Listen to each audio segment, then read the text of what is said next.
Hello everybody, welcome back to what is quite probably the grand finale of Ace Attorney Chronicles.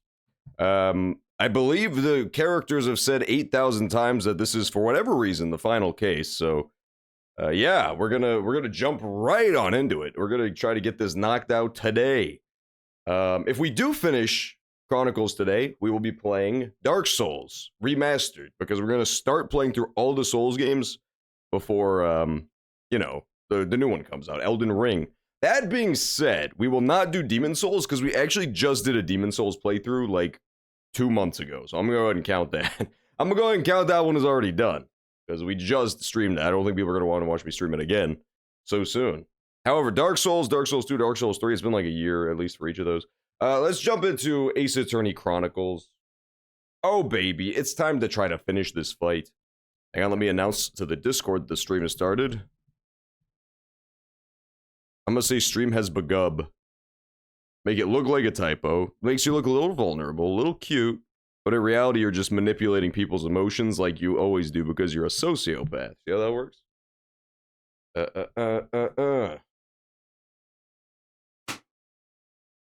So we are like right in the thick of it. If you will recall from last week, we are like literally mid-case. We had to stop because it was just going so fucking long. But that being said, I don't know how much longer we have in the case, so I just cut it. Could be 5 minutes, could be 5 hours. There's really no telling. It seems like we're wrapping up though. Listen to that fucking beautiful music crackling like a fucking popcorn on the stove. Yo, what's up, BFC 107 Chan? Konnichiwa. That was racist. Listen, you can be racist as long as it's on webcam stream, so just remember that. That's the secret rule. Alright, let's continue, shall we? So, last week, I did watch back the session. It was several days ago, but I did watch it back. The big takeaways are as follows.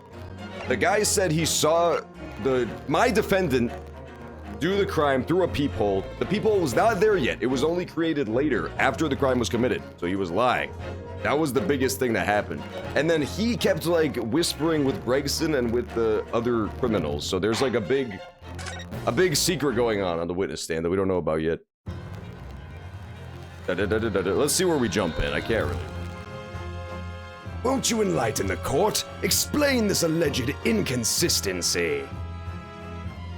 Yes, this inconsistency that he's asking me for is what the guy lied about when he was saying that he saw my defendant kill somebody. He's the real killer. We just gotta prove that he is.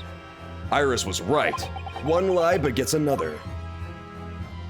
The inconsistency is revealed by the lies in the witnesses' statements. They show that Mr. Graydon had knowledge of something he shouldn't have known anything about. Namely... Oh, that's right, we already did this. We did this last week. We're just going back a little bit so we can catch up. Give people time to filter in before the great ending. The great end attorney. It was it's the peephole and the bloodstains on the coat. Dun, dun, dun. So here's the thing. The fact that he does know about the bloodstains on the coat and the peephole means that he has insider knowledge. I touched on this last week, but it's very fucking suspicious that he has insider knowledge. And here's the thing. If he has this knowledge from any way except for inside information, he would have lied about it. Because all of these options can be explained by him saying, oh, the police were in on it with me. So why wouldn't he say that? Why wouldn't he create that lie? The only reason I could think of is because that is in fact the truth. That's just actually the truth. Because otherwise it's a really obvious lie, right? Like, he's about to explain that the police had that crime scene on lockdown, obviously. It's a fucking crime scene. So why wouldn't he just lie and say that the police told him? The bloodstains that were present on Miss Lestrade's coat. That's right. The victim's blood splattered all over her when she shot him. But how could you possibly have known that? Obviously, because I saw her do it through the peephole in the... Yeah, peephole didn't exist at that point, bro. Nice try, idiot. The point is not that you lied in your testimony, Mr. Graydon. It's the nature of the lie you concocted that is so revealing. Yeah, exactly. I think he's gonna talk about what I was just saying. Because it's a really easy lie if he wanted to get around this line of questioning. But he's not. He's very conspicuously not saying the one thing that would get him out of it. Then let me ask you a simple question. How is it, Mr. Graydon, that you knew of the existence of the peephole in the storeroom door? What? Well, obviously, Has the cat got your tongue, witness? Get it, because it's a cat door. The peephole in the door was made after the incident occurred. Yeah, so it's gotta be somebody at Scotland Yard is helping him. Dun, dun, dun, dun, dun. Yeah, Egbert Benedict is so fucking canceled after this case, dude. Are you kidding me? Twitter sphere is gonna be abuzz with this shit, man. Oh, Twitter's got some opinions, alright. Twitter's got a couple opinions about what's to do with him. What we do with these types around these parts. The egg types, you know them. Once I returned to the shop, having failed to catch the two burglars, Scotland Yard's investigators arrived immediately. Since that time, the police have been at Windibanks constantly, carrying out their investigation. Isn't that right, Inspector Gregson?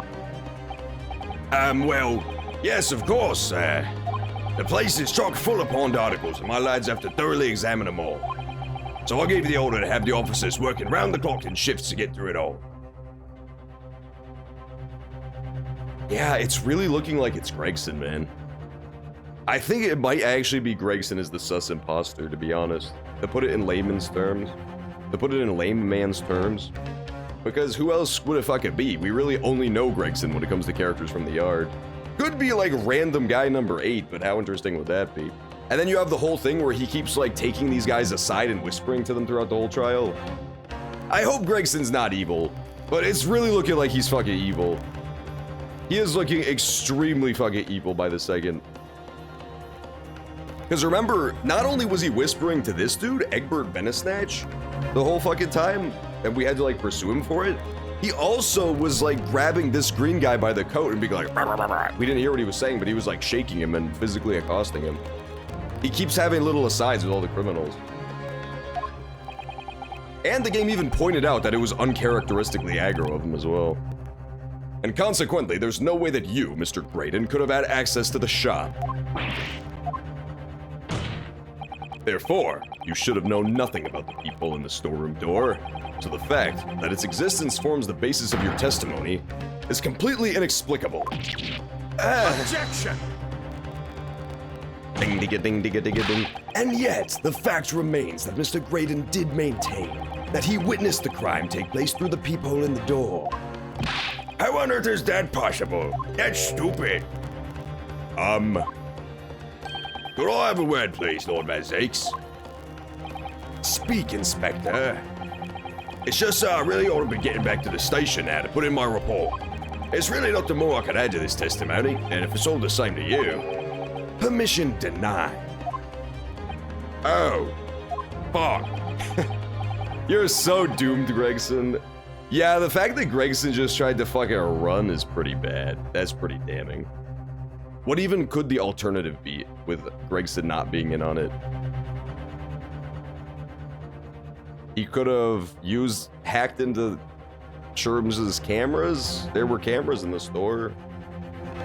No, because there's no hacking. It's 1901. I don't think it's that. I think that this guy's just really guilty. It's not the same to me, Inspector. Not at all. You will remain exactly where you are until this trial concludes. Of course, sir. Mr. Graydon, you shouldn't have known about the existence of that peephole. Which can only mean that you must have been informed about it by somebody else. Objection! Stop there, my learned friend. You realize, I trust, that the words you just uttered have extremely serious implications. Yes, but the defense believes that the details about the case that Mr. Graydon claims to have seen must have been revealed to him by a certain person before his testimony. And in fact, considering a particular clue we have, there's really only one person it could be. Who is the person in question, counsel? Who gave this witness details? Oh my god, I only have 2 pips left? Oh my god, I could actually get a fucking fat game over here. Yo, I have 2 pips left. This would be the first game over the entire fucking playthrough if I fuck this up. Oh, I don't want... It's Gina. She's so evil. Tiny Gina's escape from Funny Island. What was it called? The Borderlands thing yesterday?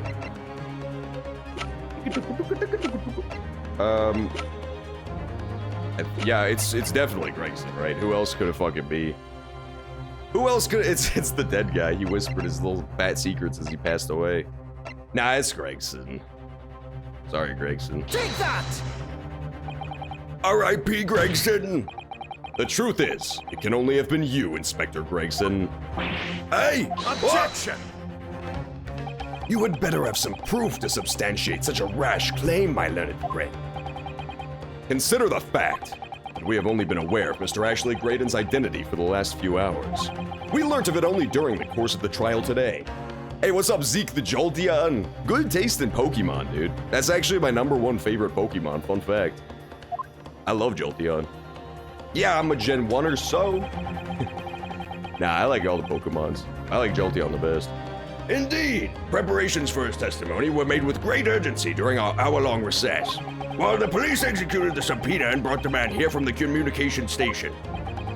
And until that time, Mr. Graydon would have had no idea. No inkling that he would suddenly be required to appear in court. Are you suggesting that until such time as he was summoned? Yes, my lord. Until then, it's reasonable to assume he knew nothing of the peephole.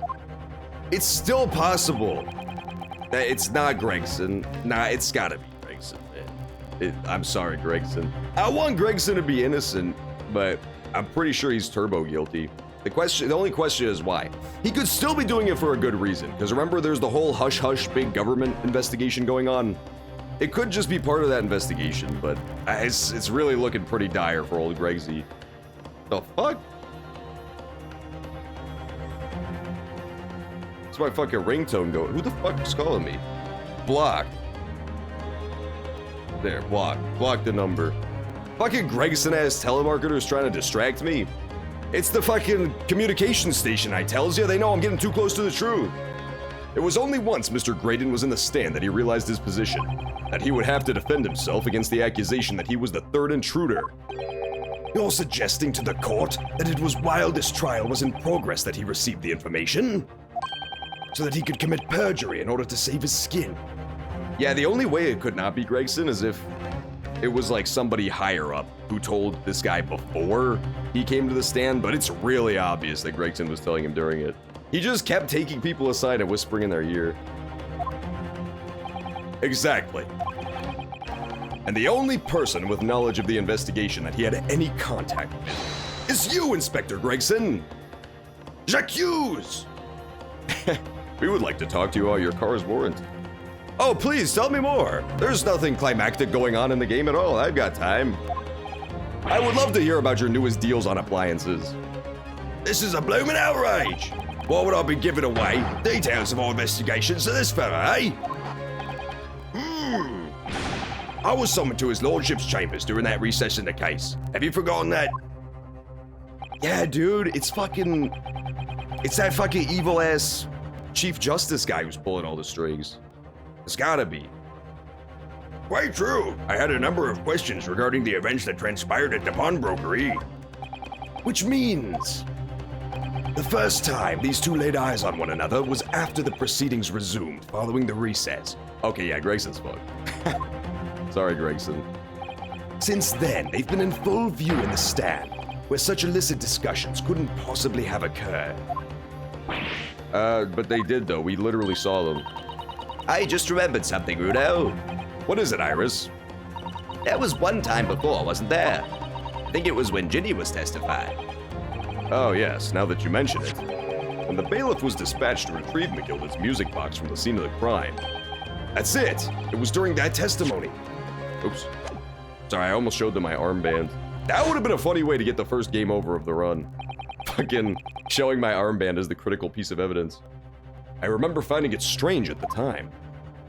Yeah, that was pretty bad. So not only was there this part, which is bad enough, but there was another time where Gregson, grabbed at the other dude, the green guy, one of the Dinking brothers, or whatever the fuck they're called.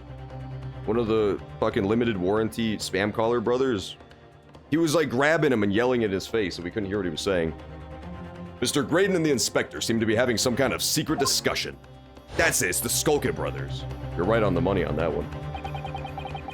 It would have been possible for you to give Mr. Graydon the information he needed then. You little toe rag, you're making this all up. I'm a respectable Scotland Yard inspector, for crying out loud. Why would I do something like that? Why would I be giving away confidential details to the likes of this bloke? Admittedly, you wouldn't have had any reason to do something like that for no gain. But perhaps it was part of a deal of some kind. Then it starts to make more sense. Does it though? I guess so. I guess it. Dude, I love the Skulkin brothers. They're honestly like some of the better criminals of the ones I've played of the series. I've played the Ace Attorney trilogy, 1, 2, and 3, the Steam release. And then I started this one, the Ace Attorney Chronicles. I'm gonna do 2 at some point in the future, once I beat this one. Which is probably today. I think I'm beating this today. So the deal that they made seems pretty obvious, right? It's so that he can get access to the information of this national emergency, really, that these guys were doing. They were selling Britain's secrets abroad. So it makes perfect sense that they would want to stop that, make a deal. But what would they gain? The disc? The music box disc? But wouldn't that just enter into their evidence anyway once this guy goes to jail? I don't know. Maybe they don't know how to use it. Maybe they don't know like how the disc works yet. They haven't pieced it together. That would make sense, I guess. We know how it works because we figured it out during court, like we showed the court, but they didn't know then. What deal, counsel? I wonder if perhaps, in exchange for details about the peephole at the crime scene, Mr. Graydon agreed to give a certain something to the inspector. Yeah, it must be. Yeah, I think it's the disc. I think it's the disc for the innocent verdict. It's like a plea deal, basically. They're gonna give him immunity if he rolls over on the whole operation. On the whole stinking operation.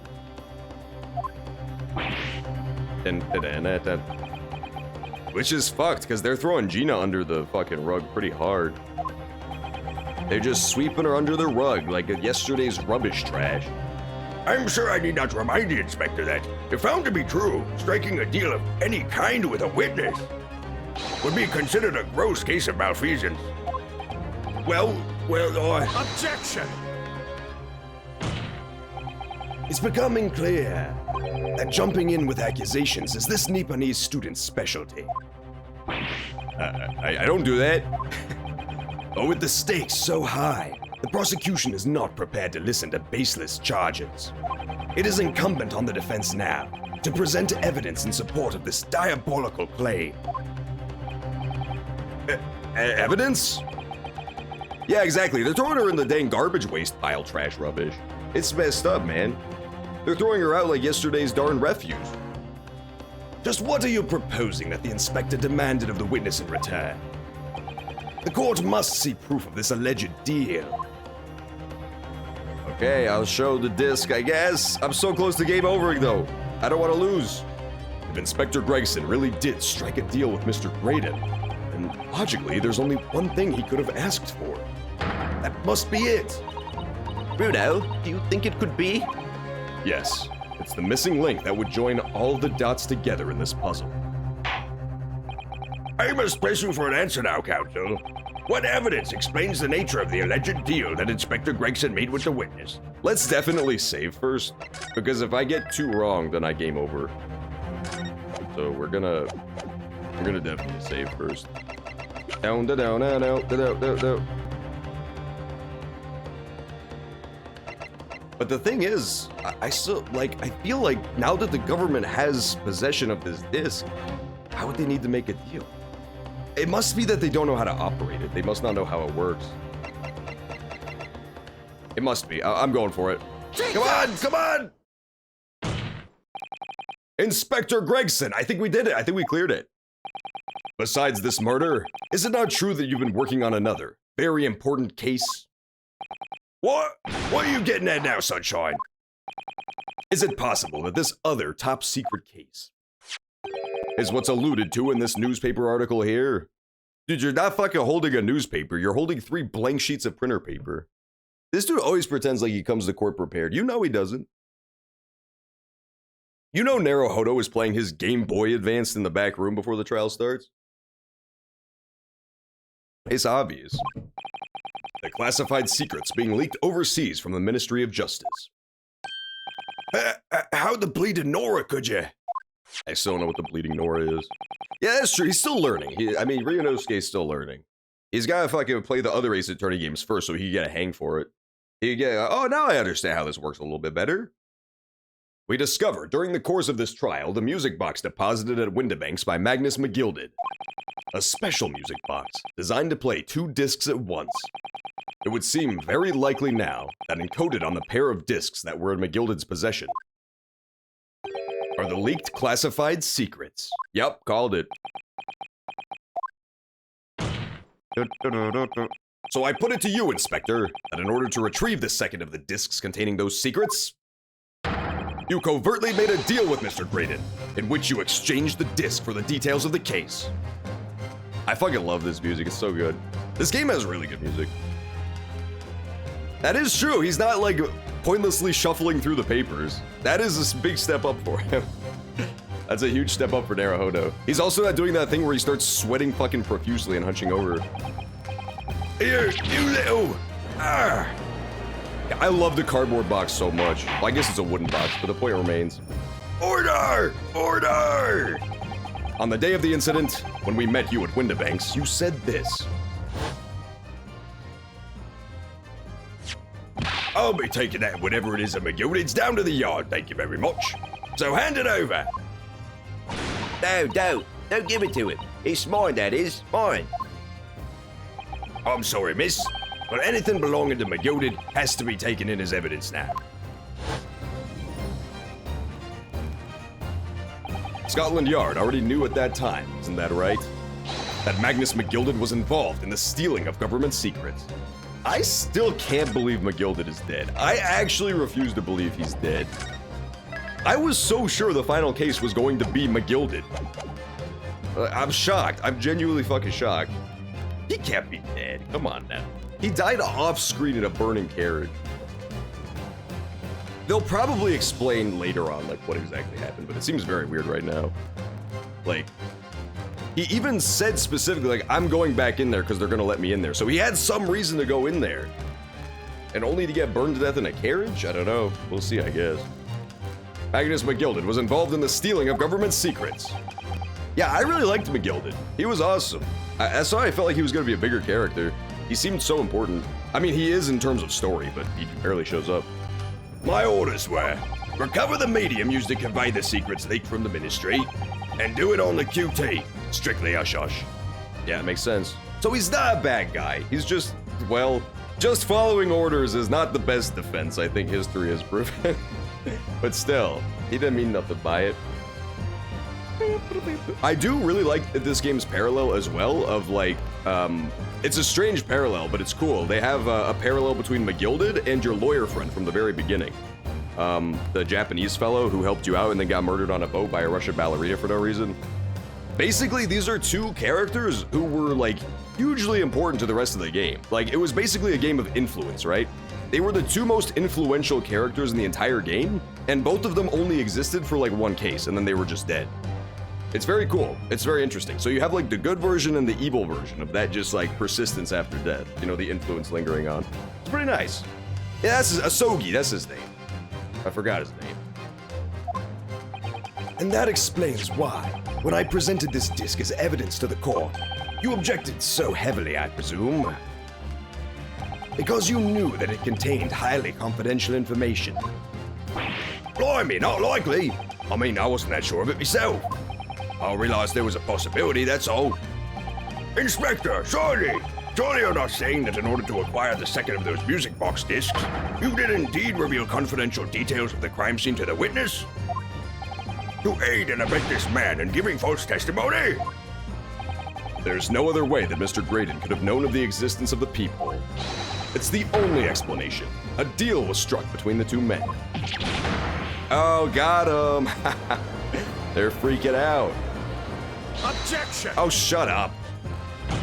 If, and I stress if, this sobering accusation turns out to be founded in truth, it would mean that the second disc is, as we speak, here in this very courtroom. Yeah, this part's hard. This is actually tough. Wait, what?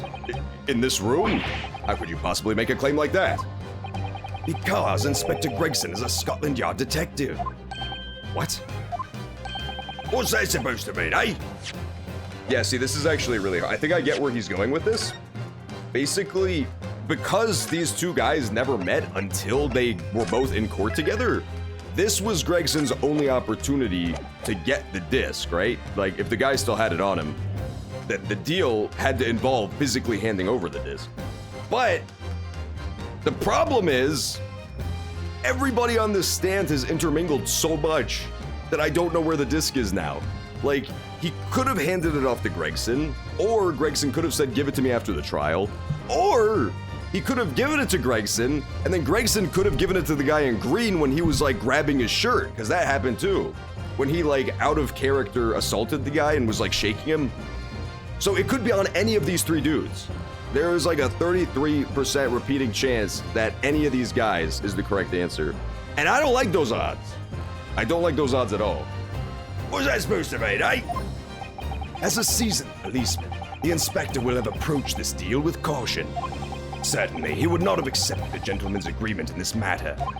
No, he would have insisted on having the article agreed upon in the palm of his pan. His hand? I meant his hand. Goodness gracious! And you mean to say, Inspector Gregson already has the item in question in his possession? Yeah, what's the oddest to happen is a good question. Like, what's the biggest curveball to give the audience, right? Now we're metagaming. Now we're metagaming here, zooming out from the in-universe logic to creating a mystery logic. Because right now he's cool as a cucumber. I honestly don't think he has it. Like, yeah, he look at him.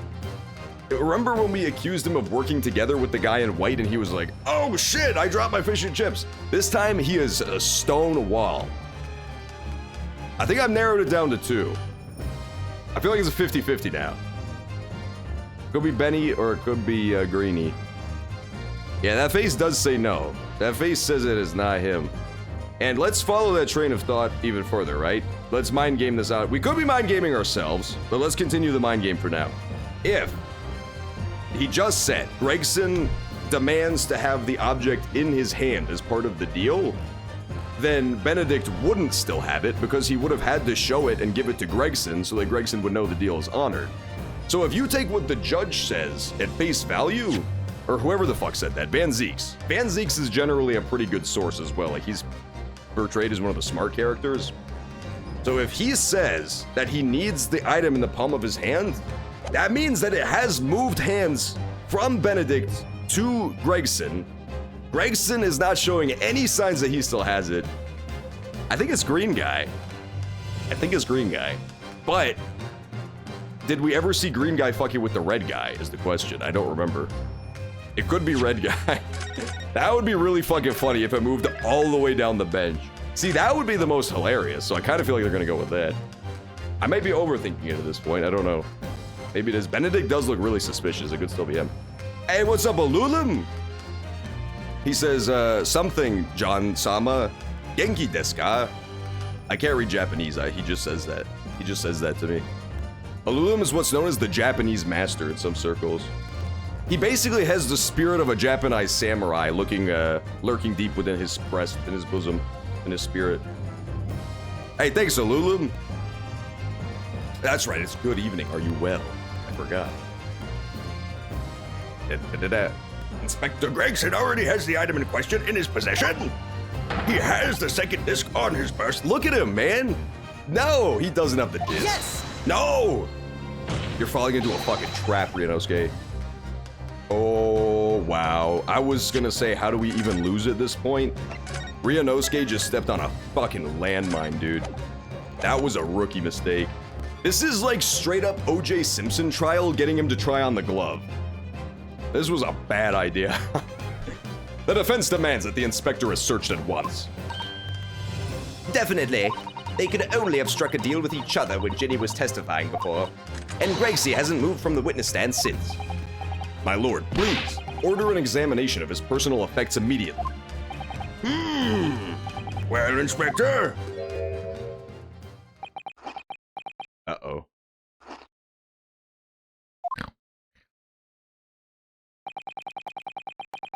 I'm gonna go with habit since Nash seems to be oblivious. That's fair, I guess. That could be true. Ringo means apple in Japanese. What? Is that true? I thought it was a British name. Why is Ringo Starr's name Ringo Starr then? That means that Ringo Starr was the original weeaboo? The furtive weeaboo so easily forgotten? That's crazy. All the way back then. That's nuts. That's like 10 to 20 years after the West even cared that Japan existed, let alone Japan getting popular. That's pretty impressive. Good on you, Ringo Starr. Nash also means pear or something. Oh, cool. It's all like puns of their fruit. That makes sense. this young lad wants to tone down his imagination. He's insulted me and my profession quite enough.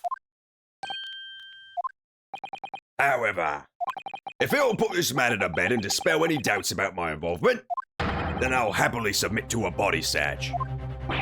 What? He's going to agree to it?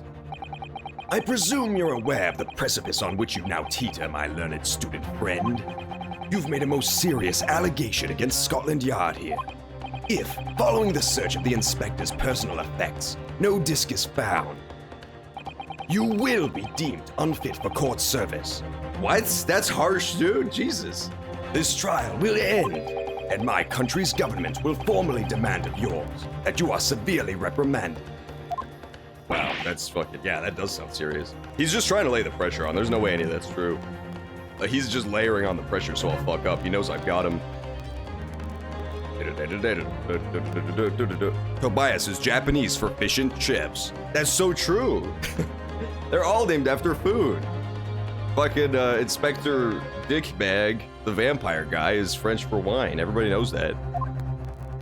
Indeed! To have a visiting student make such defamatory remarks about our country's most senior police force is not something Her Majesty's government will be able— Oh shit, no, Japan's actually going down.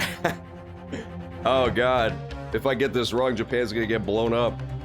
It's not something Her Majesty's government will be able to overlook. You're just threatening Bruno because you're scared.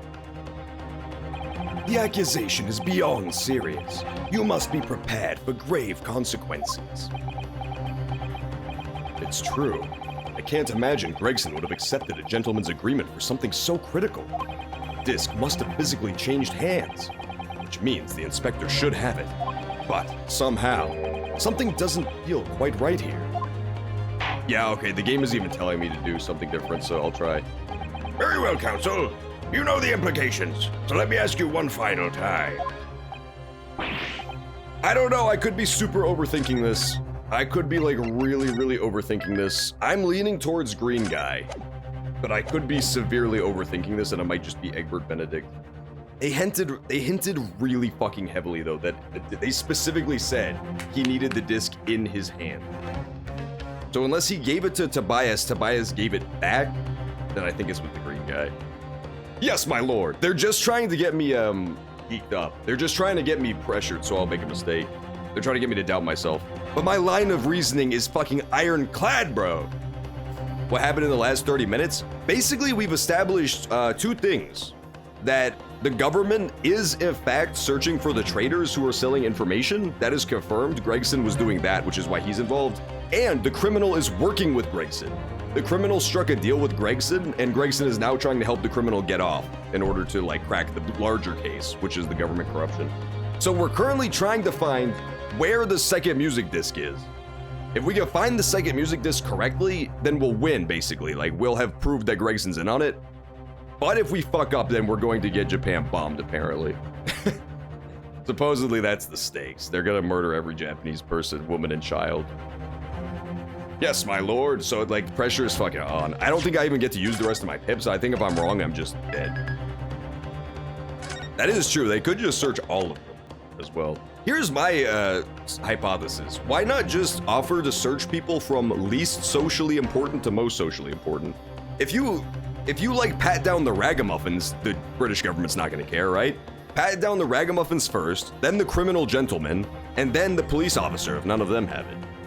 But unfortunately, we only get one shot. Yes, my lord. Jackie Septic. Let's go, Jackie Septic Eye. Yo, Jackie Septic Eye sent me a game on Steam today. Hell yeah. Oh, God. Oh, it is only one pip. Okay, so I get multiple shots. In that case, let's go with my gut. I mean, my gut hasn't failed me yet, except for all the times that it led me to stupid ideas that weren't true. We're going with someone else. Yes, the defense formally demands the search be conducted. Because, like, why else would it even give me the choice, right? Even giving you the choice is basically 100% eliminating Gregson as one of the people who could have the disc. Because it's the one that it wants you to search, right? If you have to go out of your way to say no, search somebody else, it's not going to be him. The defense formally demands the search be conducted, unless it was just trying to mind game me. Unless it was trying to misdirect me with the hints about changing hands and how this is my one chance. Maybe it was just, like, a metagame version of applying all that pressure. Pressure on the player as well as the character. Well, don't say you weren't warned, but your typical Nipponese stubbornness may well land you in hot water this time. Perhaps the lesson will do you some good. Fair enough. I've got nothing to hide. Very well then. Bailiff! Wait, what? Objection! Oh, okay, I was really confused. I thought I clicked the wrong thing for a second. The defense demands a search, but not of Inspector Gregson. What? Now what's all this? I'm the one you're accusing, aren't I? I thought you wanted to search me. No, Inspector. Not you. Somebody else. What's the meaning of all this, eh? Lost it at last, have you, sunshine? The court shouldn't have to put up with his nonsense. You're being completely irrational. Yeah, I think it's definitely Greeno. I think I'm right on the money. You want to know why? The framing of this shot specifically narrows it down to the three of them.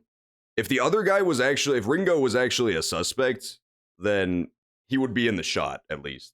Like, even if he wasn't doing anything crazy, he would be in the fucking shot. He wouldn't be off screen. You're being completely irrational. Yeah, you wouldn't only be able to see him in cutaways. Be quiet, all of you.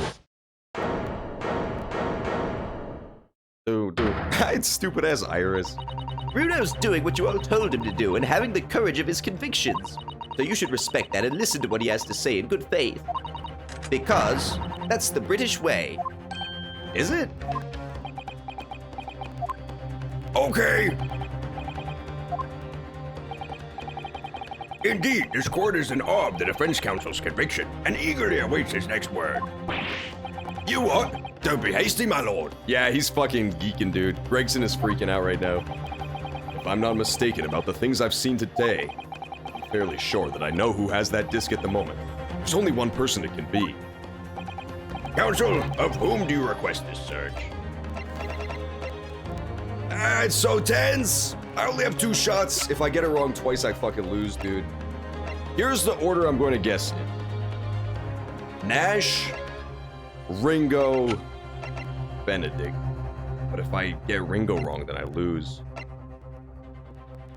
See, I would go Nash, Benedict, Ringo, but they specifically went out of their way to mention that the disc would have to change hands. Like, they mentioned that so specifically. I don't know. I gotta go with my gut.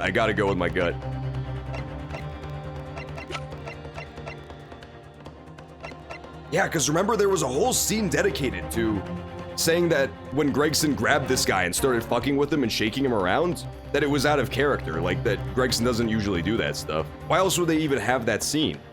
It had to be the moment the disc was passed. It was like out of nowhere. The game even stated that it was out of nowhere. I'm going with it. We're trying it. Go on. Of my lord, Mr. Nash Skulkin. Will I never? Hey, me? Him? Let's go Skulkins. I love the Skulkins so much. I think I got it right because it's not showing the pip in the corner anymore. Very well then, bailiff. Restrain the witness, and conduct a thorough search of his personal effects. Hold it! That's what Gregson sounds like? Hold it! I did not expect that voice for Gregson. That was my bad. My voice is not even remotely close. Please, my lord. Inspector, Scotland Yard has to object to this search. Objection! Yeah, we got him. We got him. Gregson's doomed. Unfortunately for you, Inspector, your objections carry no weight here. Eh? In this courtroom, only the prosecution and the defense have the authority to object. But Lord Van Zeeks! I have no idea what forces are in play that might influence your actions. But personally, I have no intention of obstructing the course of this trial. I'm honestly kind of surprised that Van Zeeks isn't in on the whole government plot too. I thought for sure he was. I thought that that's why he was so mad at me, but I think he's actually just super racist, which is unfortunate. I thought that it was going to turn out that because I represented McGilded in the first trial, Van Zeeks was under the impression that I was in on this whole plot of stealing the British government's secrets. But I think he's actually just kind of an asshole. He's just kind of a dumb asshole, which is fine. I mean, it's 1900. You can't expect people to not hate the Japanese in 1901. Ah! Bailiff, carry out the search. He looked like Luigi, bro. He straight up looked like Luigi. No, don't know nothing. Nothing about no disc. Cut it out. Yeah, Van Zeeks went off on them, dude. I like when Van Zeeks decides to side with me. Here, my lord, in the witness's pocket. I found this. Yep, got it. Yes! This is a wrap, I think. What else do we need to prove? What else do we even have to prove in this trial? Good lord. At the very least, this should be grounds for a fucking mistrial. The fact that the government was actively working with the prosecution to try to get my defendant thrown in jail. Yeah, he does. He's got the pear hat. It's awesome. This game does a really good job with, like, character designs and character puns and stuff. It's fun. There's a ton of characters like that. I didn't know that it was even a pun for this character, though, because it was Japanese pun. Maybe in the Japanese version, it's the opposite, and it's like an English pun. Good lord, that's another music box disc.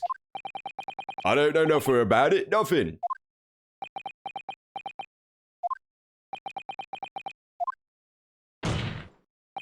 That is the second music box disc, left behind by Magnus McGilded. Is it not, Inspector Gregson? Dude, he spilled his dang fish and chips everywhere, man. He's getting it all over the courtroom floor. Maybe Ringo Skulkin can be like our little human Roomba and go suck him up. Order! Mr. Skulkin, what have you to say for yourself?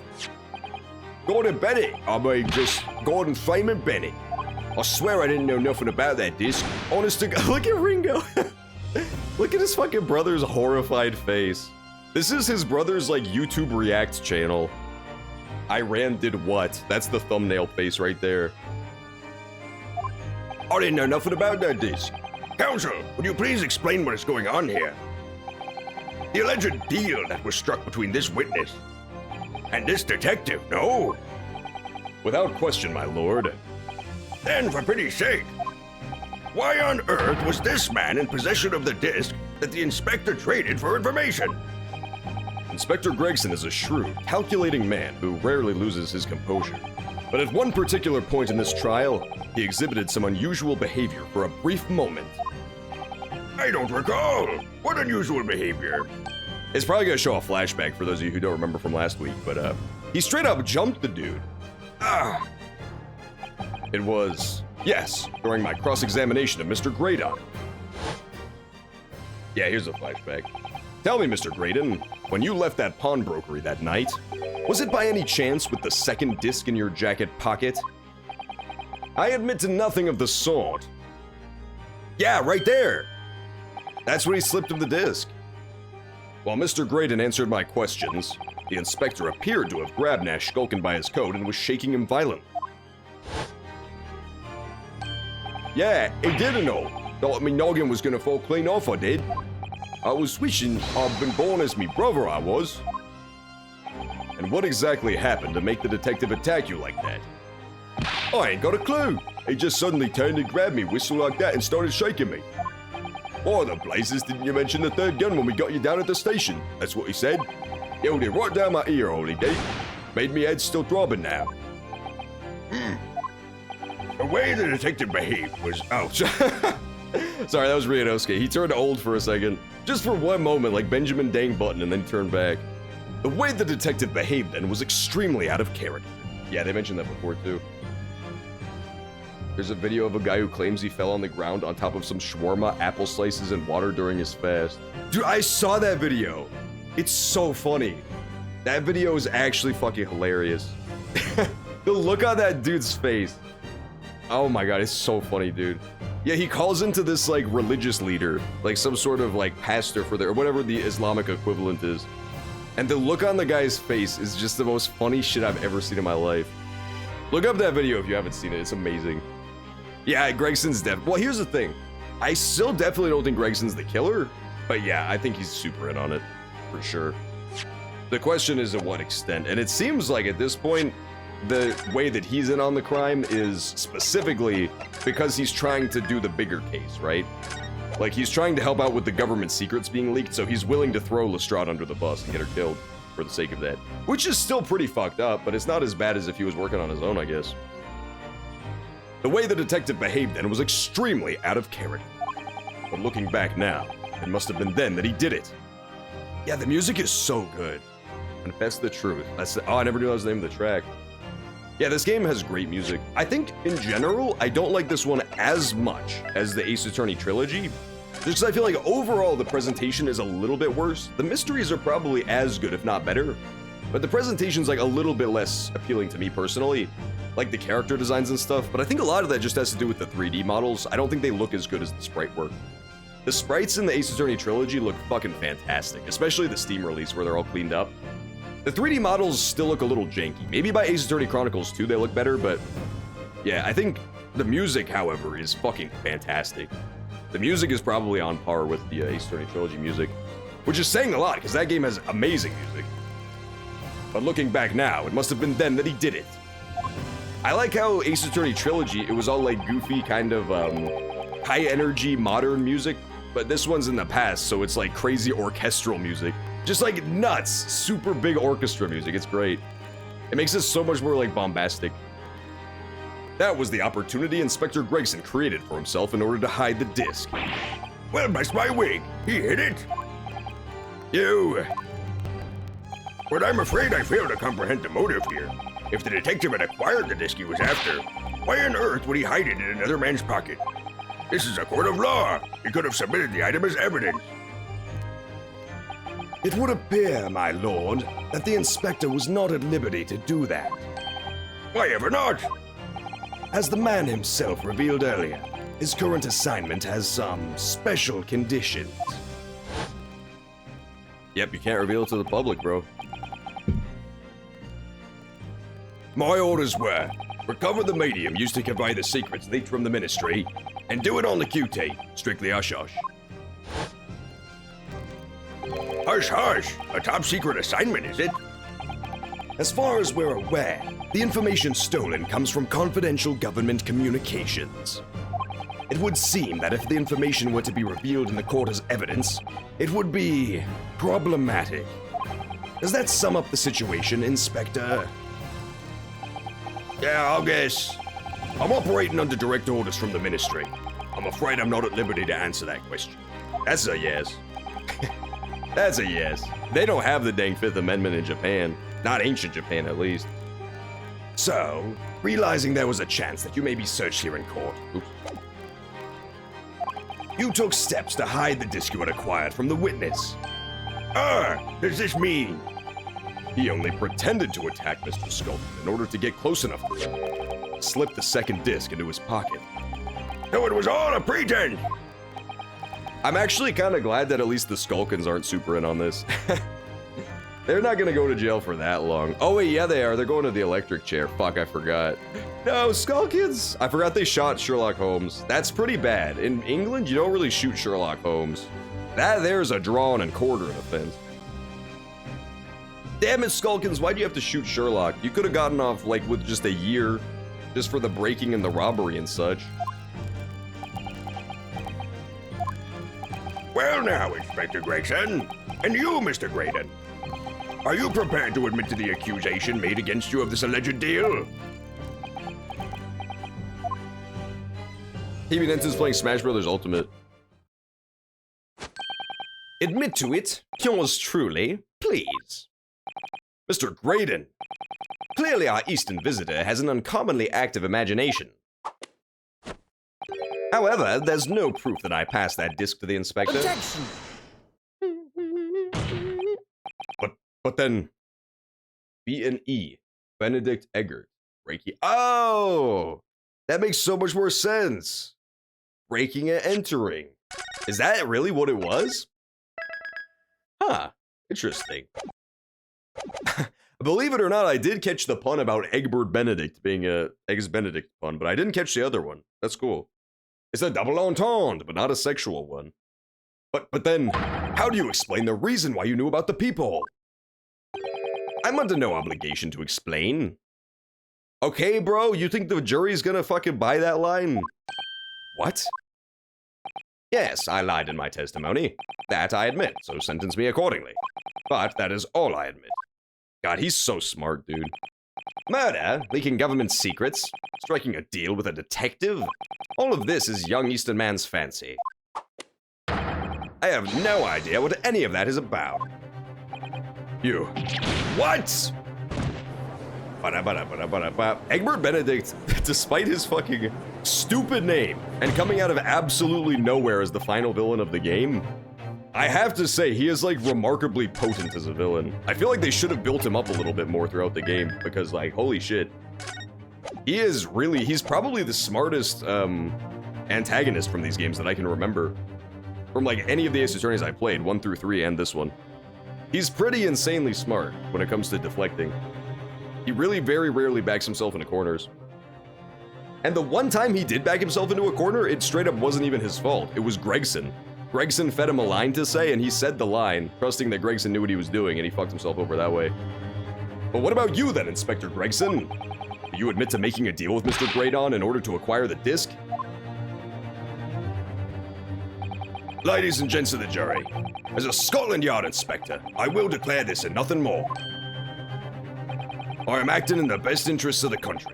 Whatever I've done, it's been in the name of justice. Oh, they're just gonna believe it because they appeal to authority, bro. No, their minds do not operate logically. They fall to common fallacies. So as members of this public's fine country, I'd like to think that justice will be your guiding light when you're making your decisions. Damn it. Yeah, that's the thing. They're just all falling in line because of the authority figure. That sucks. Yeah, they're licking hard Gregson boot right now, man. Like, all of the facts are on our side, are on the defense's side, but that doesn't mean that a jury is going to act logically at all. There's a one thing I heard from a defense lawyer once that was really funny to me is there's a defense lawyer who was really good. He had a very good record of getting people off. And his entire closing statement was always the same thing. He always did the exact same closing statement. And, like, it was not even remotely having to do anything with the case. It was just a pure emotional hook to get the jury to second guess themselves. And it was basically an allegory, right? He would tell them this story from his, country upbringing. And he would say that when he was young, he heard a story about an old man who would sit on his porch. And this, like, sociopath little kid, this crazy little kid would come up. And he had, like, a small animal in his hands. And he's like, "Oh, what are you gonna do, old man? Am I gonna crush the animal or not? Am I gonna crush the animal or let it go?" And the old man didn't have any say in it, He couldn't get there in time, so he said, "Whatever happens now, it's in your hands. Ladies and gentlemen of the jury, I leave it in your hands." And that would be his final closing statement, and it would work like most of the time, because the jury would just like really start second guessing themselves about sending somebody to jail for life, or however long. Like, are we crushing the little innocent creature? It's smart. It's definitely a smart play. It's not a bad idea, because most people are not logical creatures. Most people operate 90% on just raw emotion. This is quite a quandary indeed. Rarely have I encountered such extraordinary tumultuousness in the concluding of a trial. Nevertheless, in the absence of any further evidence to be presented, I believe it is time that we put the matter to the jury. No, not now! This is the worst possible time. Oh, God. Well now, as a fellow servant of the Queen and country, I must say I sympathize with the old inspector. Yes, he's a dependable man, I'm quite sure. In service, one becomes a good judge of character. That was actually the stenographer's voice, but that's fine. My bad. Exactly. What if it's a squirrel in sheep's clothing? The squirrel jumps out and eats the old man at one gulp. That's the secret ending of the story they don't tell you. He tactically ends the story right before the critical hook. Even crossing your eyes doesn't help when it comes to looking at this case. It's all blurred to me. Well, as a fellow professional, I'd like to put my faith in the detective, really. Graydon is highly skilled operator, stop. Currently in presence of idols, stop. Detective has very much trust in eyes. More than this, I cannot say. I don't believe it. 6 jurors are. They're going to believe Gregson. If they declare their decision now. Is Ginny going to be found guilty? If I don't manage to produce some definitive evidence right now, then we're going to lose. Either some proof that Graydon killed Mr. Windibank, or stole those government secrets. Do we even have proof of either of those things? Shit. Let me check the evidence real fast. So, if the second disc got entered into evidence, then we absolutely have it. No, it didn't get entered into evidence. Shit. Oh, that's so bad. I don't know what it wants now. Oh, fuck. Because he said the other win condition is providing evidence that proves the government secrets were stolen by him, which is easy. It's the 2 discs. We could play the 2 discs, and you would hear it reveal the government secrets, right?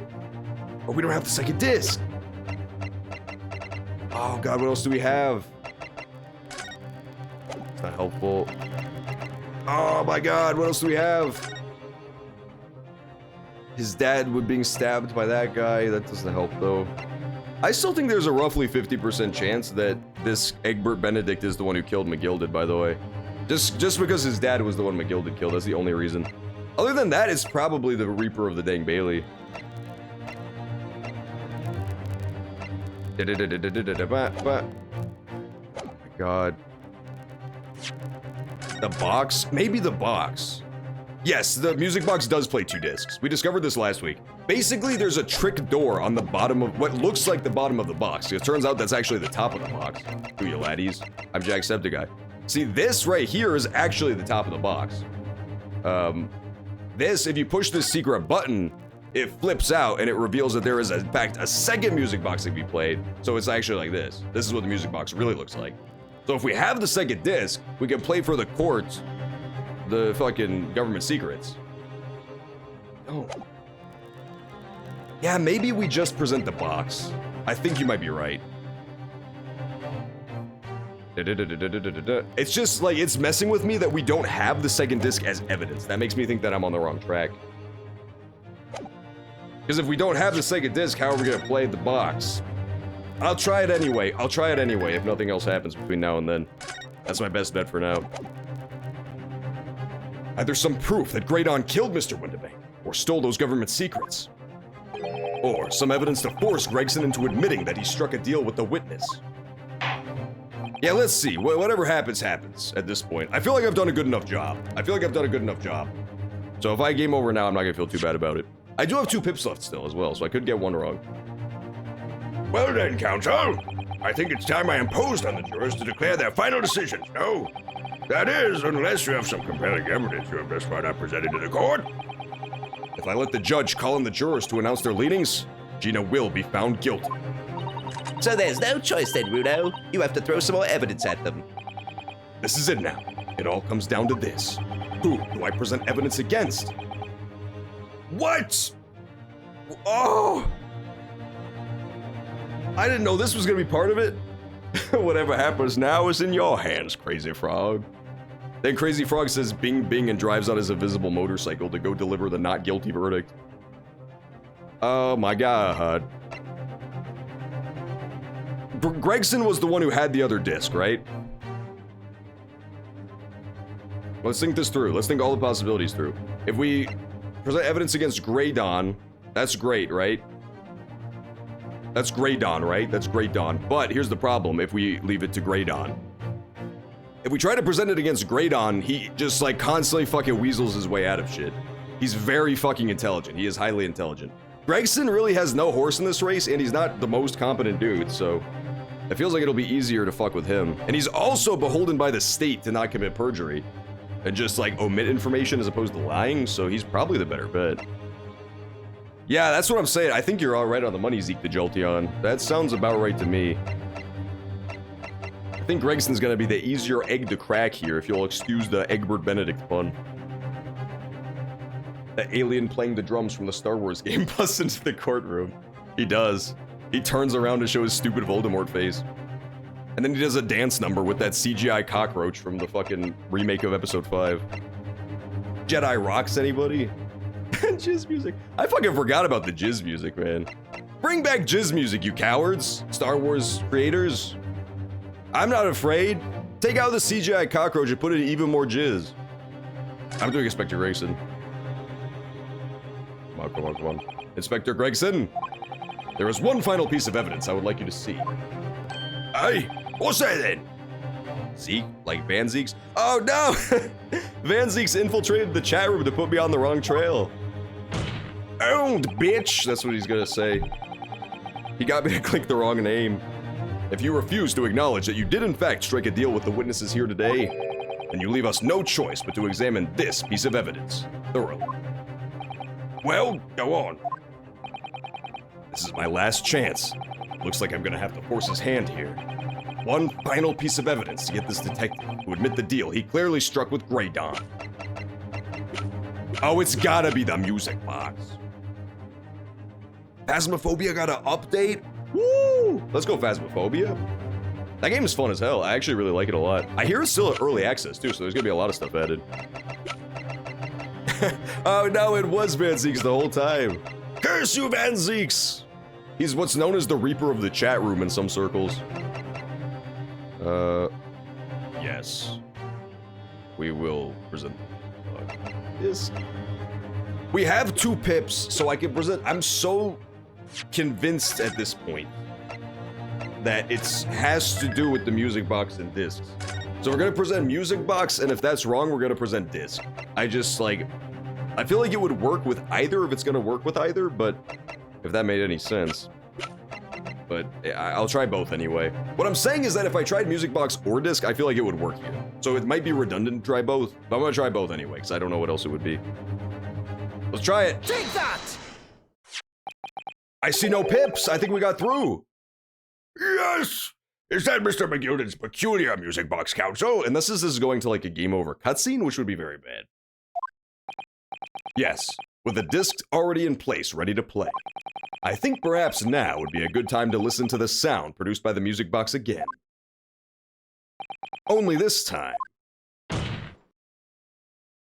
with the second disc we've just discovered set in place as well. Goodness! This disc council! Hold it! No, wait! I can't let you do that! Why not? Because, well, because it's got nothing to do with this case.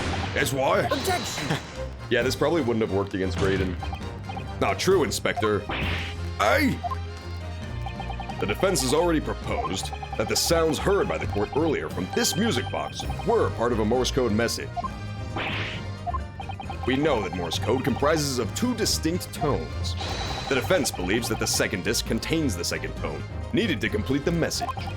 And now we have a chance to confirm that theory. We're crying out loud, Sunshine. We're talking about state secrets here. If you go letting the whole courtroom hear confidential information like that, it's treason. Then you admit the charge that in order to protect those state secrets, you engaged in unlawful dealings with the witnesses. You're mad. If you let that secret information out into the public domain, you'll be making an enemy of the entire British government, you idiot. Objection! Let's not forget, Inspector, that you, a Scotland Yard officer, leaked confidential case details to a witness, and you continue to lie to the court, all because, by means fair or foul, you're determined to do your duty. Well, by fair means or foul, I'm prepared to do mine. Don't you dare. I will stop at nothing to protect my client. I don't care who I make an enemy of. You enemy of the people! Oh, Van Zeeks. I think Van Zeeks might finally respect me after long last. My lord, if you please, the court must hear the sounds made by the music box. Yo, I had Van Zeeks completely wrong. I still don't even understand Van Zeeks' motivation at all yet. I guess we'll find out. Hopefully. I thought his whole deal was that he was gonna be, like, hired by the government to come back. You know, to try to deal with the whole, government conspiracy. But if he's, like, helping me now, like, clearly that's not the case, because I'm kind of fucking over the government right now. Come on, Van Zeeks, for Pete's sake! Stop him! Objection! Have a leg. Inspector, you should know my methods by now. I'm a prosecutor. I'm no Scotland Yard puppet. In this courtroom, my duty is to the law. So let me propose a toast to uncovering the truth, by fair means or foul. Yeah, I guess he is. I guess he was just racist. I hoped better of him, but, you know, fair enough. Maybe Ryunosuke will change his mind. Yeah, I really thought that, like, there was gonna be a reveal that maybe his racism was actually just nationalism, which isn't that much better, but it's slightly better. I thought it was just gonna be he was so loyal to the British government that he thought that these two Japanese were spies, right? He was paranoid because we worked with McGilded. But I think he might actually just be a dick, which is fair. I mean, listen, Edgeworth was likable, and that dude straight up fabricated evidence to throw innocent people in jail, so I feel like being racist is slightly less bad than that. Very well. The defense's stance here and that of the prosecution has been made very clear, I feel. Therefore, in accordance with the defense's request, the court will now listen. This music box is set in operation once more. This time with the second disc in place, and both discs playing simultaneously. Oh my goodness! Let's see, moment of truth.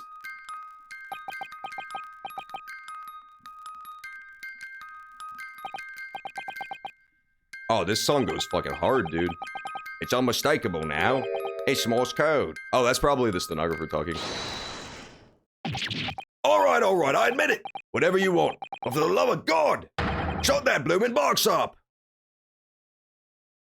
That is true. Van Zeeks' racism did not cause him to hurt anybody, so I guess it's not as bad. Not quite as bad. Again, Edgeworth, like, actively threw innocent people in jail while not being racist, so he was definitely worse. Still not great, but it's better. Let me ask you again then, Inspector Gregson. Did you, or did you not, strike a deal with the witness next to you in the stand, Mr. Ashley Graydon? Specifically, did you furnish the witness with confidential case details in exchange for the music box disc? Did you reveal the existence of the peephole in the pawnbroker's storeroom door, Inspector? Maybe. I did. Stop! What are you doing, man? It's all exactly like the young Eastern lawyer said.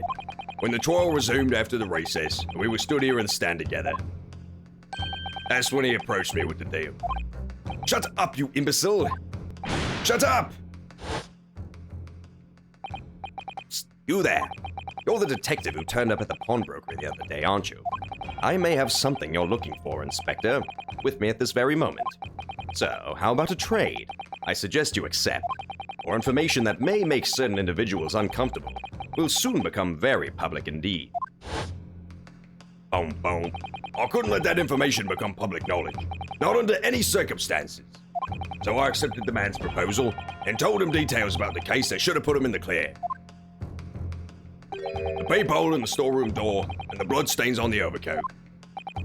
By giving false testimony, the witness intended to have the defendant wrongly accused of murder.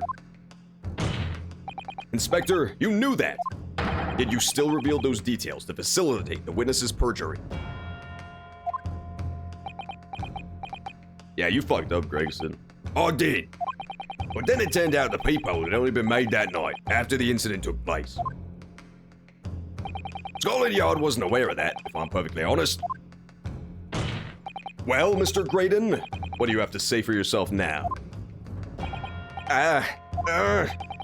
There's nothing and no one left for you to hide behind.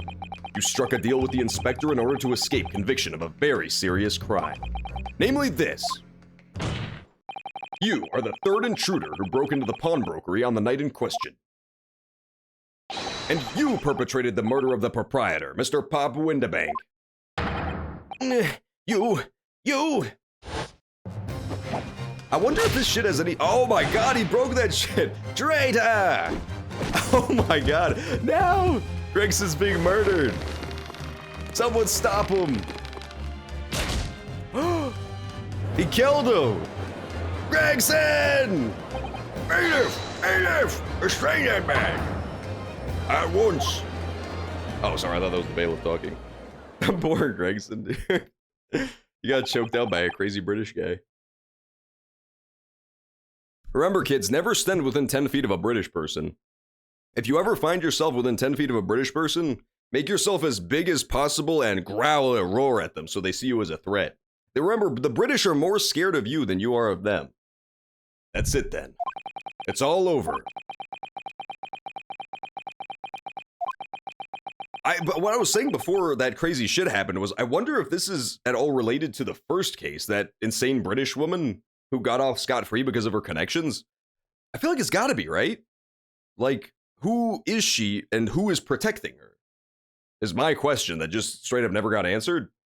I feel like potentially it could all come full circle, right? Like, we could find out that the government transmissions that are so bad for England if they get out is that the English have been protecting this woman this whole time, even though she's been doing horrible shit. Possibly. Could be. I mean, letting government secrets out is bad enough, so that absolutely could be the motivation in and of itself with no further explanation needed. I'm not saying they need further explanation there. I'm just saying it could be a neat way to wrap up, like, the entire game together. As of now, the first case kind of sticks out as being very unsolved. You know, like, unanswered questions.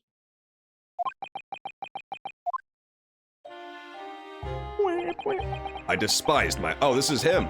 I despised my life growing up. Those slums are vile places.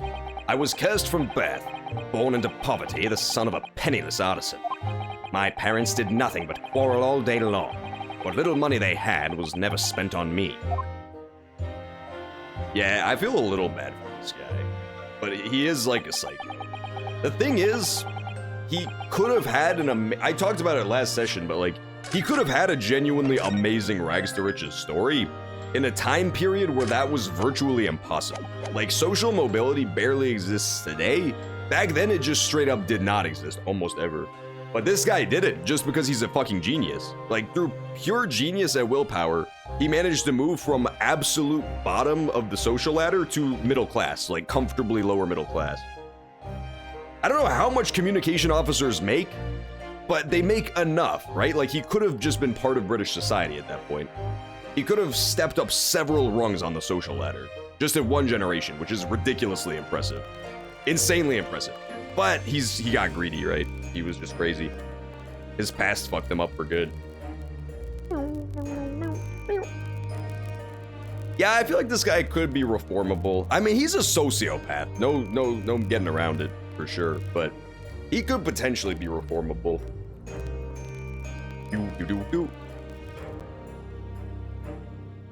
I feel like his callousness, though, is like next level, right? Like, he was talking about his dead father who was brutally murdered and just completely stone-faced. I feel like that's next level. It was not like a crime of desperation either. It was purely just greed led him to murder. So I set about studying to better myself, to one day escape that hellhole. And you eventually became a communications officer. I admire your determination. But then you decided to try to sell government secrets? Why?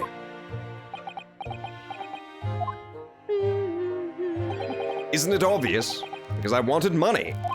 Even now, years later, the nightmares of my life in the slums wake me in the small hours. I wanted to drown them out with more money than anyone who lived in that squalor could ever imagine. Yeah, see, he's just like pure greedy. Reasonably so, like totally understandably so, but you still can't murder people, Graydon. That's not okay. Exactly, dude. Waka B is reformable too. Just because he constantly threatens to murder and mutilate me doesn't mean he's bad at heart. He just wants to drown out his pains with more power bombs than you could possibly imagine. And one day, I met him. Mr. Magnus McGilded. You're a fiend with a queer talent, so you are. I have money to throw your way if you're interested.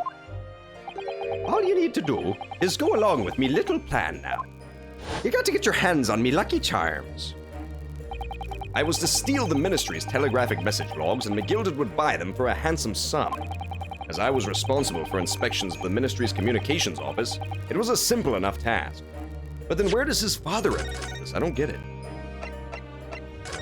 No, I think what it is what I said last week. Because the guy's an artisan, right? His father is an artisan. He brought his dad in on the project. So he stole the communications from the British government, passed them along to his father, who then used his knowledge of artisanry to build the discs, and then passed them along to McGilded for a small fee. But father got greedy too and tried to ask for too much money, so McGilded just axed him, just cut him out, literally and figuratively. That's gotta be what it is, right? As I was responsible for the inspections of the ministry's communications office, it was a simple enough task. And Magnus McGilded. Yeah, he was Magnus McGuided a little bit. He was definitely Magnus McPimpin too. He had a good sense of style about him, I will say. The lure of the devil's offerings. How easy it is to succumb. Oh yeah, sure, you say that, Lord Van Zeeks. Fucking Lord Van Zeeks.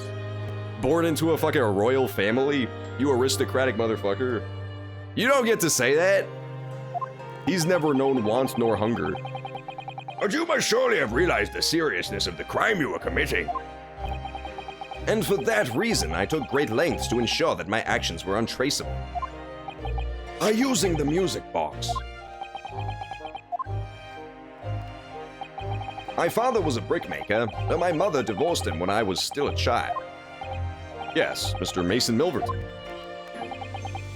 That's right, he was very skilled with his hands. I bet he was. If he was so skilled with his hands, his wife would not have divorced him, that's all I'm saying. He was a very skilled hand man. He had once been a music box maker's apprentice. Called it! Woo! 3-pointer. Succumies. Please never say succumies again. That being said, if Graydon lived in modern times, he would absolutely be an internet femboy. No question. I imagined his skills would be sufficient to create a machine that could generate Morse code. He would be like one of those weird dudes who hangs out on 4chan all day and wears like swastika stockings and claims to hate gay people but is like a giant femboy at the same time. I'm not saying he wouldn't be that, I'm saying he absolutely would be that. There is a 100% chance that he would shitpost on Pole all day. I imagined his skills would be sufficient to create a machine that could generate Morse code. So I sought out my father again, to employ his services. Poor father. Yeah, maybe. Maybe it's Van Zeeks' famous wine. He doesn't actually like it that much. He just absolutely wants to advertise that shit. That's why whenever he's done with the bottle, he throws it back into the gallery so people can see the label. Oh, oops, I dropped it into the witness gallery again, my bad. It was the first time I'd seen him since I left the slums 10 years earlier. Just because you get pegged doesn't make you gay. Yeah, he would absolutely have those arguments all fucking day. Look at you, Ashley. What a fine gent you become, eh? I don't remember his voice because he was from the fucking first case and he was dead as well, so I don't think he had a voice. He was a very different man to the one in my memory. A thin, frail old man. But poverty had never broken him, never corrupted him like it had me. I was sure that he wouldn't help me if I told him the real reason. So I made up a story. Oh, that's so sad. Oh man, this is gonna get so depressing. I get what happened now. Oh no. The father didn't get greedy. The father found out what was really happening and tried to stop McGilded. The father found out what actually was happening and was trying to protect his son from falling into a life of crime. That's fucked up, man. Poor Mr. Milverton. Oh, that really is super sad. I've got some work for you, father. I need music box discs made. Music box discs, eh? A musician friend of mine has written some music he wants to sell to the public. I've brought the score with me. There were two, actually. I'd be delighted, son. I'd be delighted, son. I'll make him an old man. It's been 20 years since I did any work like this, though. Fetch my tools, would you? They're in the loft. That's how I had him make the 2 discs. Thereby splitting the information in two. You were taking considerable precautions indeed. I'm honestly shocked that this was the first time he did that. I thought this was like a running racket.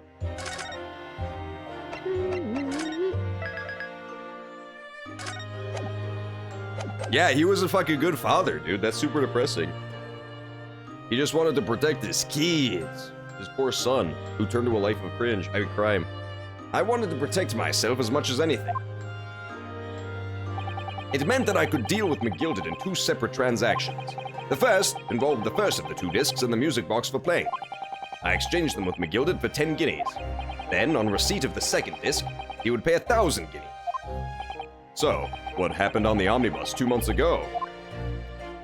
Was the second part of a deal? The exchange of the second disc? Yes. Oh, okay, never mind. I'd sold the man information that way a number of times already. Oh, it was a running racket, okay. This is being presented very confusingly. But it seems he became reluctant to part with his money.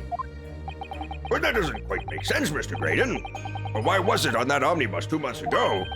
Your father, Mr. Milverton, was the one dealing with McGilded and not yourself.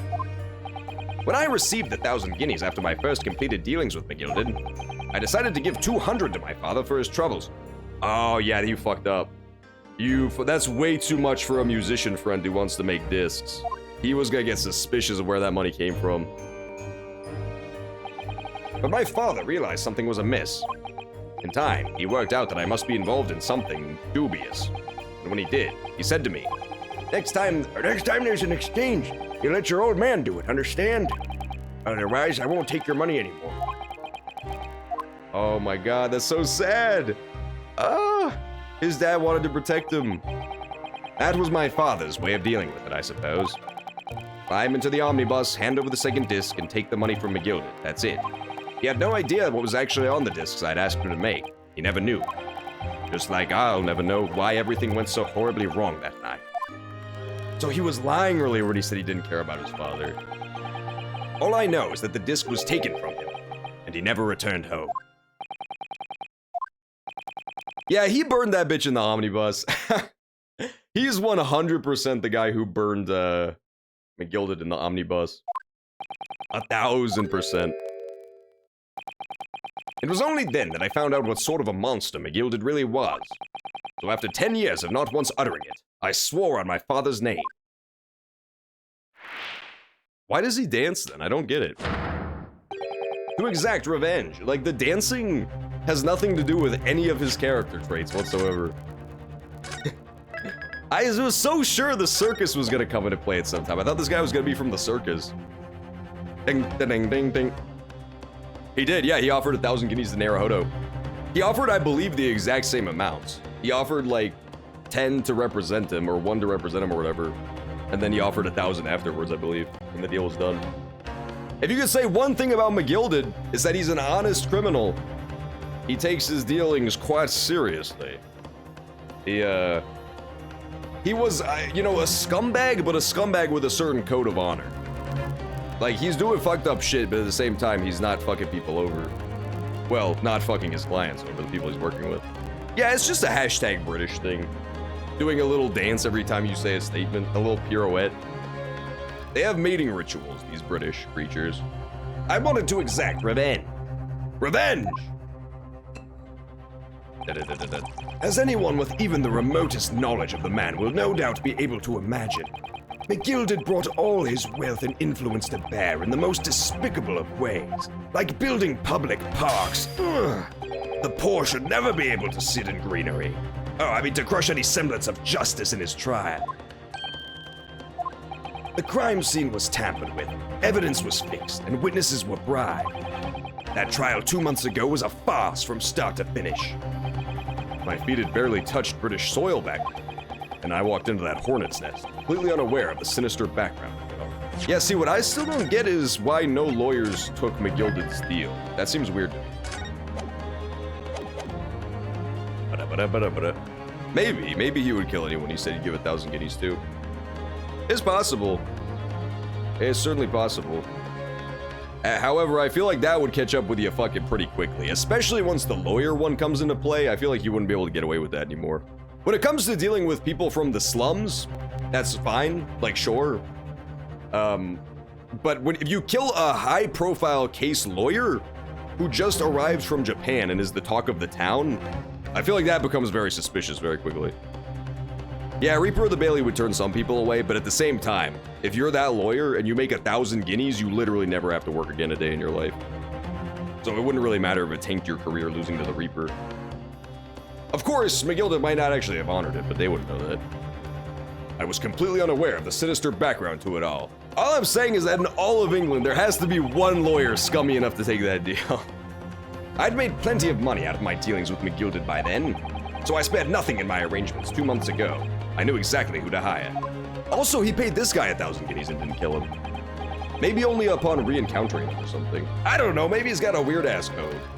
If you're willing to pay the price, there are people in his city willing to do anything you ask. McGilded himself had shown me that. Are you saying that? I think you have the picture now. After he twisted everything to his favor in this courtroom to ensure he walked free, I took matters into my own hands and delivered the justice that monster deserved. Yeah, it was Graydon. He's a killer, Graydon. A tragic accident following the trial here 2 months ago. So McGilded must have known he was going to meet this dude, because he walked back in there willingly. Oh, he didn't pay him. Okay. I thought he said that he did get paid 1,000 guineas, but maybe I'm wrong. I probably just misread it. Did he not? I don't remember. Yes, when I received the first 1,000 guineas after my dealings with McGilded. However, that doesn't mean that he's willing to pay that much every time. Maybe he kills people once he's done dealing with them. So you might still be right. A tragic accident following the trial here 2 months ago was planned and executed by yours truly. How? How the fuck did you break into a courtroom? Was he on the jury? That would be fucking crazy. I don't remember. He had to have some way to be in the courtroom. McGilded's death that day was caused by this man. How's Samuel Dingerton doing? Banned as ever, unfortunately. Fuck Dark Souls 3. How are they gonna ban Sammy D just because he was too good? They literally watched our PvP video where we got the 20 kill streak with no deaths, and they got so fucking jealous they banned Sammy D. The only reason they couldn't ban you is because it was from my perspective, so they didn't know your true username.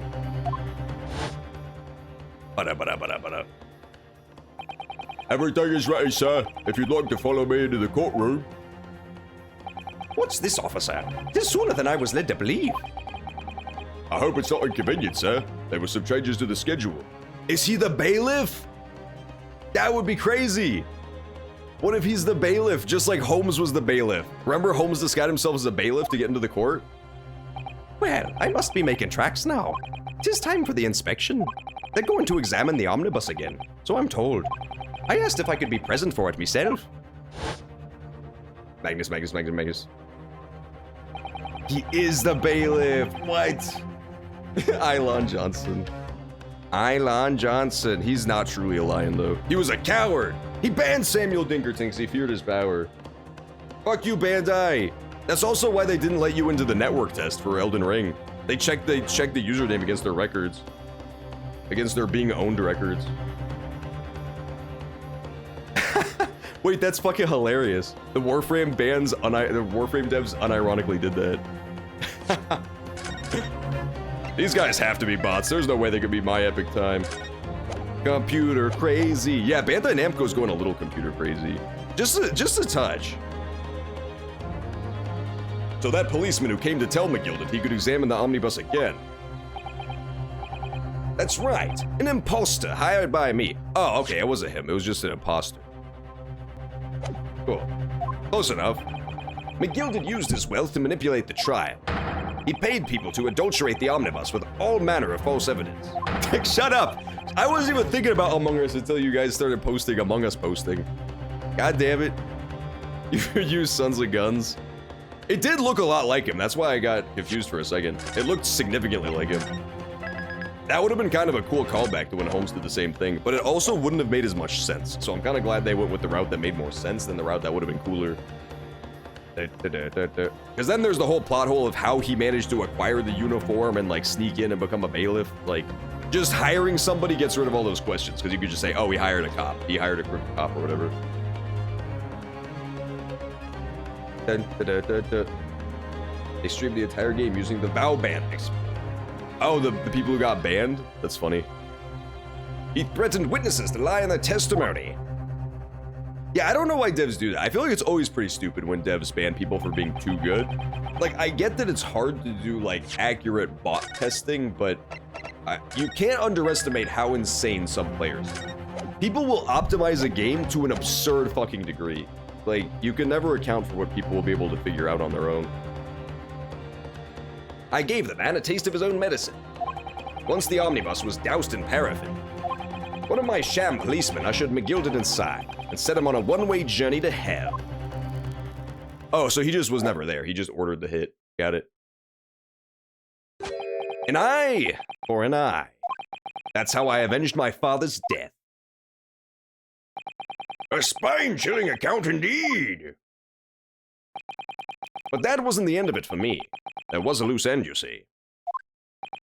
Yeah, people will optimize the game to the point that it is barely a game. It's mostly just like a sequence of breaking the game. It's crazy. A loose end. Just look at it this way, man. Like, if you had given the developers of fucking Mario 64 footage of 2021 Mario 64 speedruns, they would think it was hacked too. They would be like, how the fuck is he flying backwards up the stairs at 80 miles per hour? A loose end? Yes, I should think it's obvious. The second disc, which my father had taken to exchange with McGilded. Oh yeah. Yeah, that was the loose end. That makes sense. I might have overreacted.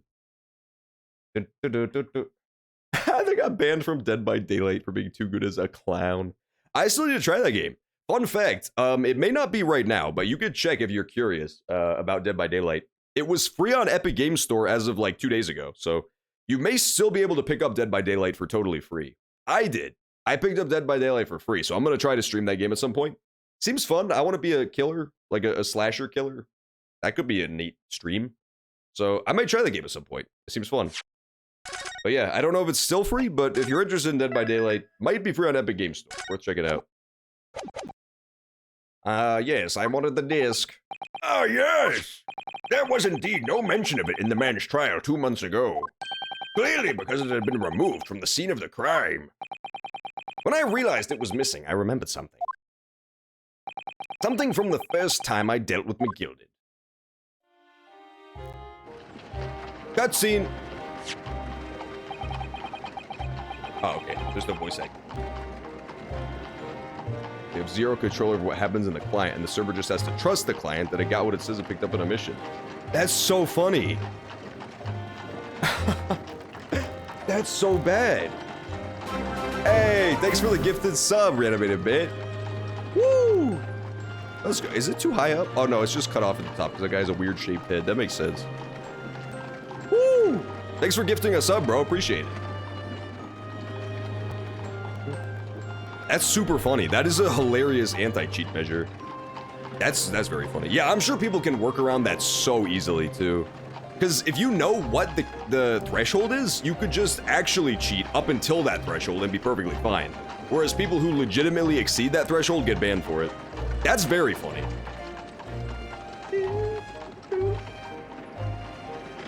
After Oni released. Oh, is this Dead by Daylight stuff? Ew. I really need to try Dead by Daylight. I have it now since it was free on Epic Games Store. We'll play it soon. We'll stream it soon for sure. Maybe this coming week. On Thursday or something. This is the first of the 2 music discs, and the music box you need to play them.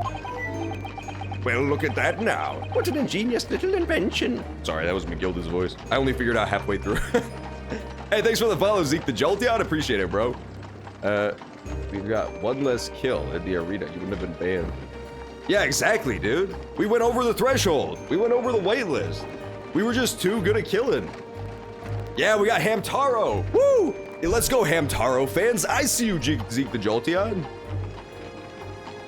Yeah, Hamtaro fucking owns, bro. That's actually one of the default ones on OBS, and I never replaced it because I fucking love Hamtaro. Work together. It's much better. I love that the American version of Hamtaro just added this insane electronic song with the robot voice at the beginning. It's so funny to me. Amtaro. Well, look at that now. What an ingenious little invention.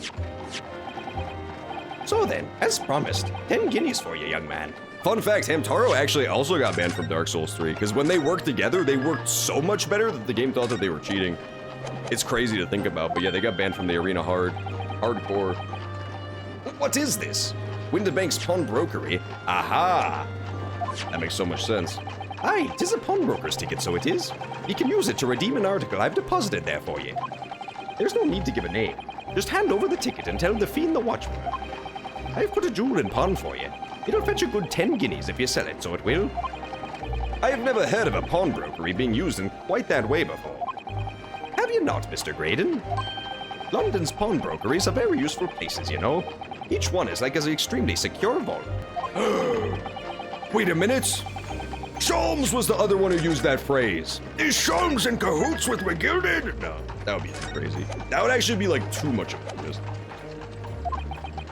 Then, that is a great money laundering scheme, honestly. McGilded's a clever fellow. McGilded's biggest mistake, honestly, was arrogance. He just assumed that he was always the smartest guy in the room, which was probably true 99 times out of 100, but that one time out of 100 where it was not the case was what did him in. He just assumed because this guy used to be like a street rat that he was dumb, but he's actually a genius, so he concocted a devious plan to murder McGilded. Should not have fucked with this guy. That was a big mistake. So I knew that if he'd taken steps to hide the disc, it would be in that pawnbrokery somewhere. And that on the night he killed my father, he must have entrusted the ticket to someone. Yes, to Gina. Yeah, he totally did trust Gina. Yeah, he did enter the courtroom illegally. He got tricked, man. He got played. McGilded's a control freak, so he assumed that he was always in control. He didn't think that someone else would be playing him. The Warframe devs just put a 1-hour cap on missions. Yeah, that makes more sense. That definitely makes more sense. But that's still pretty bad, yeah, the fact that they're waiting for feedback of people getting banned randomly to stop the thing that's banning people to begin with. Probably not the best way to handle it. But then again, it's probably incredibly difficult to run a game like that, so... Because if you don't do it strict enough, then the game would become playerless, because the only people playing would be people botting shit in, and the people who try to play legitimately would just never be able to keep up. Yes, to Gina! So I'm not saying I could do it better, I'm just saying it's a funny way that they handled it. I remember now that when we first met you at Winterbanks that afternoon, 2 days ago, you had a description of Miss Lestrade written down. How did you know who you were looking for? Good question. From the trial, that pickpocket's testimony was clearly peculiar. Anyone, you were there? I thought you just sent hired goons. Hired goons. I never got into Warframe. I don't know too much about it. I played it like twice, and all I do is the platforming because I find it fun. But I never got into it in a big way. I just like jumping on shit because you run real fast in that game. The pickpocket's testimony was clearly peculiar. Anyone can see that. Were you there? I thought he only said his hired goons. I guess he was just like sitting in the witness stand so that he could watch his vengeance play out. That's pretty smart. What a genius. The little dummy goons. Yeah, honestly, McGilded probably should have seen it coming because the guards, the policemen who let him into the room, sure, they had the uniforms on, but at the same time, they were a 1.5 foot tall skeleton doll that was shaking their asses at him as he burned to death. I feel like that kind of gives it away, you know? He probably should have been a bit more observant. She was another of McGilded's pawns. He must have threatened her somehow. I was fairly convinced it would be her who had the ticket, so I started to make some enquiries. I had a strong suspicion the girl would come out of the woodwork on the redemption deadline. And he was absolutely right. And yes, sure enough, she did. All I needed to do was wait until the girl went to Winterbanks to redeem the articles. This is also a really interesting and fun parallel. This is like... Basically, this character is this game's Moriarty. He is just... What if Herlock was evil? He's like ingeniously inductive and like hyper competent and he creates these like grand plans that are entirely too bombastic, even to a fault. He is just like, what if Herlock was a bad guy, if you had to go against him? Of course, much more eviler. Eviler. Yeah, that makes sense to me, because it is an indie game-ish Warframe to my knowledge, so it's not like very big budget, so I feel like they know it's not the best system, but it's the one that they can afford to use easily. Which is definitely not great, but yeah, it's somewhat understandable at least. If it was like EA doing it, it would be very funny. It would be pretty bad. Yo, let's go. Information on the Phasmo update. Yeah, Remix told me there was an update, but I didn't know exactly what it entailed. Music box reports show paranormal entities singing along to haunting melody. Whoa, cool. So you can find the thing easier, but you'll die if you go too close. Cool. Nice. That's fucking awesome. That sounds so fun. I love Phasmophobia. It's great. We should play it again sometime. Yeah, I know a lot of people who either are into Warframe or used to be into Warframe. I never got into it, but yeah, I know some people who are like, swear off of it because of stuff like that. Which is unfortunate, because it's a cool game at its core. There's a lot of people who get very into it. But it just needs like a certain overhaul, you know, to make it a lot more player friendly. If it's gonna become huge. I feel like it has the potential to. You must now say goodbye to finish talking to a ghost on a Ouija board. That's smart. That's very smart. You know why? Because it'll make it way harder to do the cheese where you just back out of the door immediately after talking to it. It'll still be doable, but it'll be a lot harder. Otherwise, you'll take bigger punishments. Cool. Yeah, farming is a big reason, for sure. That game is like farm fucking city. Any game where you need to farm, eventually people will get sick of it. All I needed to do was wait until the girl went to Winterbanks to redeem the articles. But unfortunately, she redeemed only McGilded's overcoat and the one disc that was in its pocket. The all-important music box with the second disc inside was missing. Because it had already been forfeited 2 days earlier. But I was unaware of the fact. Had I not been, I could have avoided my nighttime excursion. Meanwhile, and that answers the question I had last week, which is why he bothered breaking in when he could have just bought it the next day. Meanwhile, as our investigation into the stolen government secrets was progressing, we picked up on the fact that McGilded was involved. Inspector, you've recovered fast. He did. My orders were to recover the stolen information as quickly as possible. So we started gathering the fella's possessions and examining whatever we could lay our hands on. We had a full-scale investigation going on at the yard, but we had to keep it quiet as we could. Why did he break it instead of waiting? Basically, according to what he just said, he just got too pressured. Like, yeah, it got forfeited 2 days earlier. So he realized, oh shit, it's totally available for anybody to grab at any time. So he got spooked. He could have just waited till the next day and he would have been fine, but he had no guarantee of that. He's also a bit of a control freak. He doesn't want anything to be out of his hands. Yeah, exactly. He got paranoid. He was like, if somebody else buys it, I'm totally fucked. So I have to do this. Which he didn't, but he just got spooked, right? Like, all he really had to do was hire people, which he clearly had the money to because he hired goons. He could have hired some dude to stand on the block corner all night and all morning to make sure nobody else bought it, and if they did, to go steal it from him. But he didn't think that fast because he was in a pressure situation, you know? Back against the wall and all that. They can also throw objects like the book and your tools. That's so funny! That's hilarious. The ghost can fuck with your setup now. That's pretty smart, because it was pretty easy to just have all your tools set up in a good spot. Then, when the inspector here took the disc from me in the pawnbroker that day, I became nervous. I was sure the music box and the second disc was still there in the shop somewhere, so I knew that it was a race against time. That was all in your mind, bro. I had to find those articles before the police did. The police were not getting close at all, dude. Yeah, but he didn't know that. He didn't know that. So that's what prompted you to break into the place that same night. With the help of your old friends, the Skulkin Brothers. Let's give it up for the Skulkin Brothers. Woo! I love the Skulkin Brothers.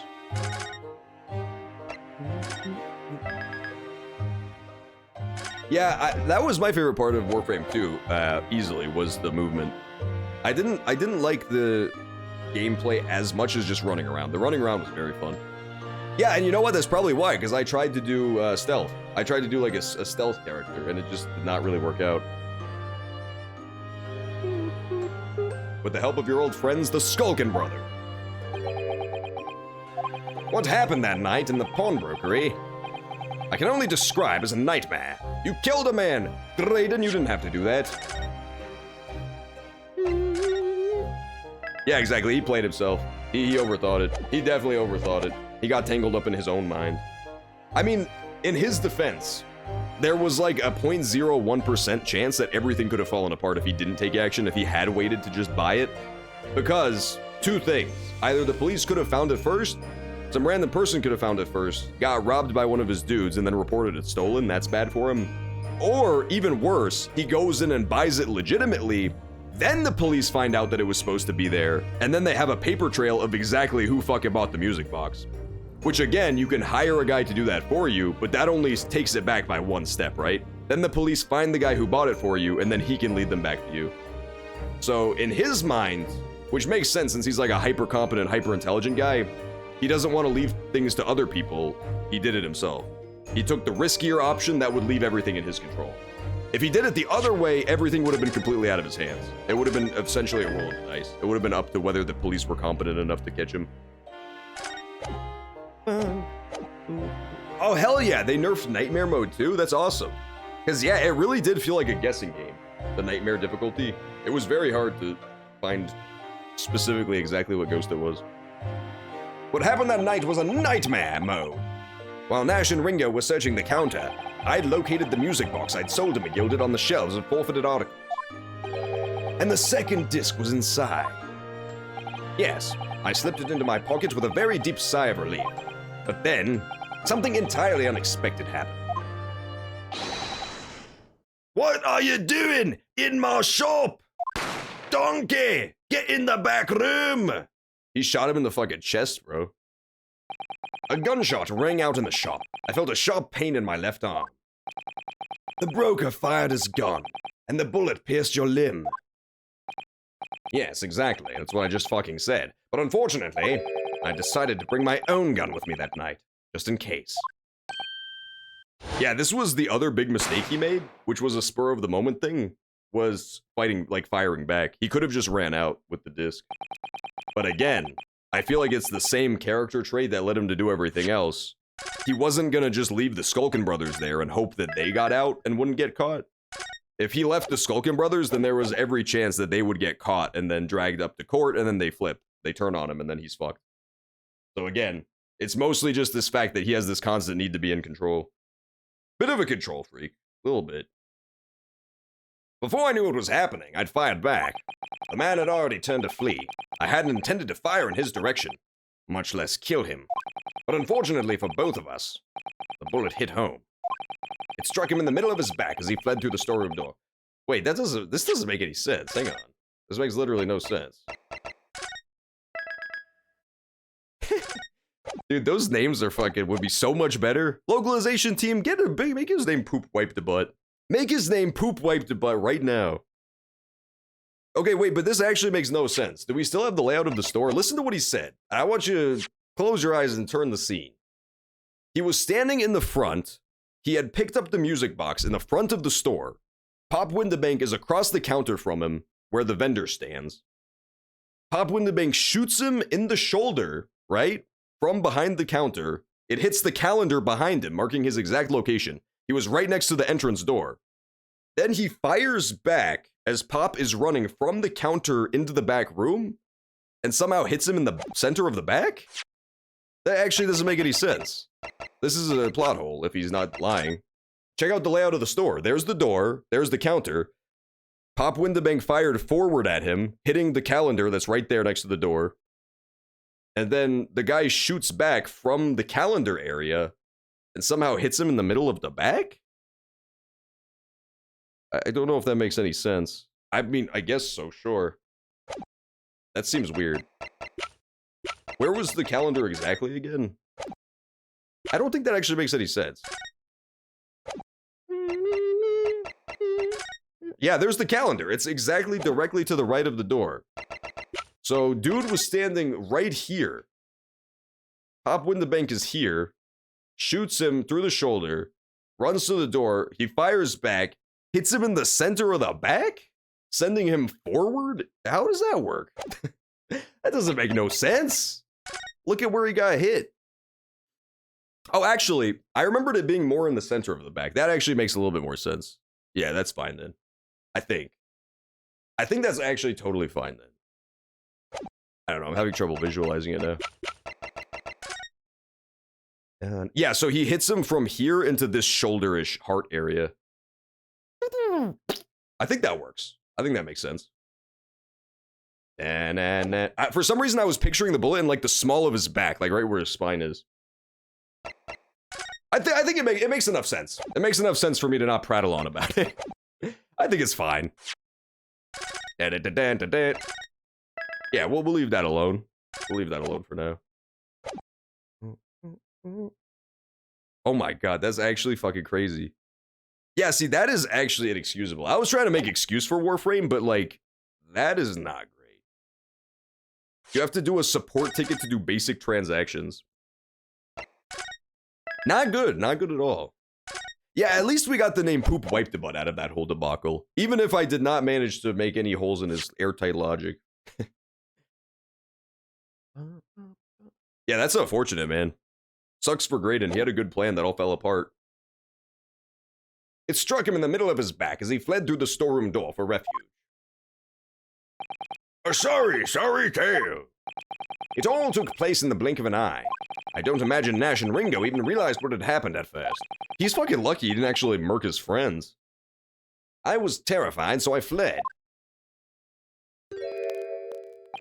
And that's the whole story. That's everything that happened at Winterbanks on that wretched night.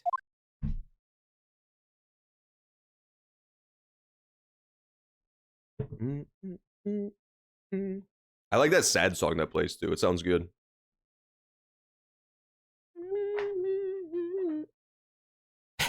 That is true. You can always take the risk that you're not going to get banned. You could take the gamble. Yeah, that's pretty bad. Come on, Warframe. Get it the fuck together. That game's been a game for like 10 years now. Earlier, you called McGilded a monster. A man who used his wealth and influence to distort the facts and escape justice for the crime of murder.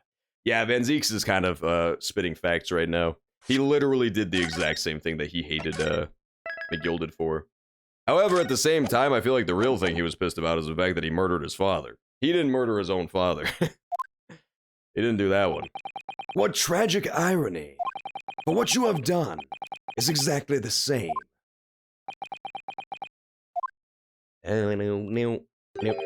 You've become the very monster you saw and despised so deeply in McGilded. Yes, I think I have. Hi, Brandon. I forgot his name. Michael Jackson. Well, this has been a long and exhausting trial. Dude, holy shit, yeah, it has. This trial has been 3 streams long. I streamed for 5 hours every Friday, the Ace Attorney game, and it took fucking 3 streams. This one trial was like 15 hours. I wonder if we still have a save. We won't. Oh wait, trial. We'll look for trial part 3. Oh no, we saved overall trial. Oh, there it is. Yeah, trial part 3 was. It doesn't show the actual time. Whatever. Point is, it's been a long goddamn trial. Holy shit. This is probably the longest trial in Ace Attorney history. This might not beat out the one from the first game, the DLC case or whatever, the extra case, with like Lana Sky and all that, but it's definitely close. It's definitely very close. It would seem we have at last arrived at the truth. Inspector Gregson, what of Mr. Ashley Graydon? He's been restrained, my lord, is being escorted to the yard. He'll be charged with the murder of Mr. Winterbank and the stealing of government secrets. Very good. And you, Inspector. So he's gonna die, unfortunately. R.I.P. to, that guy. He didn't seem like that bad of a dude. He did fucked up shit, but he seemed like a decent guy. But yeah, he's getting turbo executed. Because, like, even if they're gonna let him off on just life imprisonment for the murder, high treason is turbo execution. Regrettably, you will have to face charges yourself. Yes, my lord. Of course. It transpires that you were complicit in helping a criminal escape justice. That fact remains, whether or not you were doing so in the line of duty. The crime is a serious one, Inspector, and inexcusable. Now to the defendant, Miss Gina Lestrade. Wait, they're not gonna give the Skulkin brothers a sentence at all? Let's fucking go, Skulkin brothers! Getting off scot-free like a bunch of pimps. Yeah. It is time for the final adjudication. Is the jury ready, Mr. Foreman? Yes, sir. Garrett Squadron standing by, sir. This really is it now. The last push, the final call, the finishing whistle. My men are ready to deliver the verdict. Thank you, Mr. Foreskin. Very well, ladies and gentlemen of the jury. You will now declare your final decisions to the court. Not guilty. Not guilty. Not guilty. Not guilty. Not guilty. Not guilty. Hell yeah! I'm so shocked that this is the last case still. I thought for sure the Russian guy was gonna be involved. The fucking Crystal Tower that they kept bringing up. The circus. The Chief Justice. Like, it's crazy that this is ending. It's the stuff. I'm off the hook. Finally, Bruno, you finally managed to do it. Finally is the word. I really wasn't sure if we'd come out on top for a while there. I wasn't either in real life, like John. That was insane. That was a fucking, like, 3-stream-long trial, and we came so close to getting a game over on multiple occasions. But we did clear every case with 0 game overs. Let's fucking go. Miss Lestrade, I am not finished with you yet. Hey, what are you looking at me like that for? Before you start enjoying your freedom, there are certain other crimes to consider. That being said, the game did throw me a freebie because I would have probably gamed over in this trial, I believe. Yeah, I would have. Because there was a part, like, halfway through, or like 3/4 of the way through, where it cut to, like, a break. It let me go talk to Gina outside the courtroom, and then when we came back, our pips were all back. We were at 1 pip, and then we had to talk to Gina, and then when we came back, we had 5 pips again. And then we went all the way back down to 2. So we would have turbo game overed if we didn't get that, like, freebie. And we're almost halfway through the first part of the trial. Before you start enjoying your freedom, there are certain other crimes to consider. Hey? 2 months ago, in my courtroom no less, you gave false testimony, did you not? You also held Pop Winterbank at fucking gunpoint and cased the joint, but I guess we won't talk about that part. And in relation to the trial today, oh yeah, we're talking about this shit, bro. Not only did you unlawfully enter Winterbank's pawnbrokery, you also attempted to abscond with Mr. McGilden's property, it seems. Hey? I never done nothing of the sort. Of course not. It's not like you were gleefully wearing McGilden's coat in your cell yesterday or anything. And just when I was getting excited about throwing a party for Ginny this evening. And turning our attention to the defense, determining that, when played together, the music box discs contained a message in Morse code was, well, it was certainly a most unexpected revelation, Count. Quite so, my lord. The prosecution was caught entirely off guard. Counterfeit money? Well, counterfeit money makes at least some sense to punish, because if you successfully pawn off your counterfeit money to a random dude, like, say it's a small business owner, right? And you buy $10,000 worth of stuff with fake money, and then he tries to pay for stuff with the fake money, and the next person in the chain discovers that it's fake money, that guy is now $10,000 poorer, and he probably loses his business. So it makes some sense there. Though I will say, the fucking federal government money printer go burr is not that much better. What did he say? I accidentally skipped. I accidentally skipped! Starting a new game. Oh no!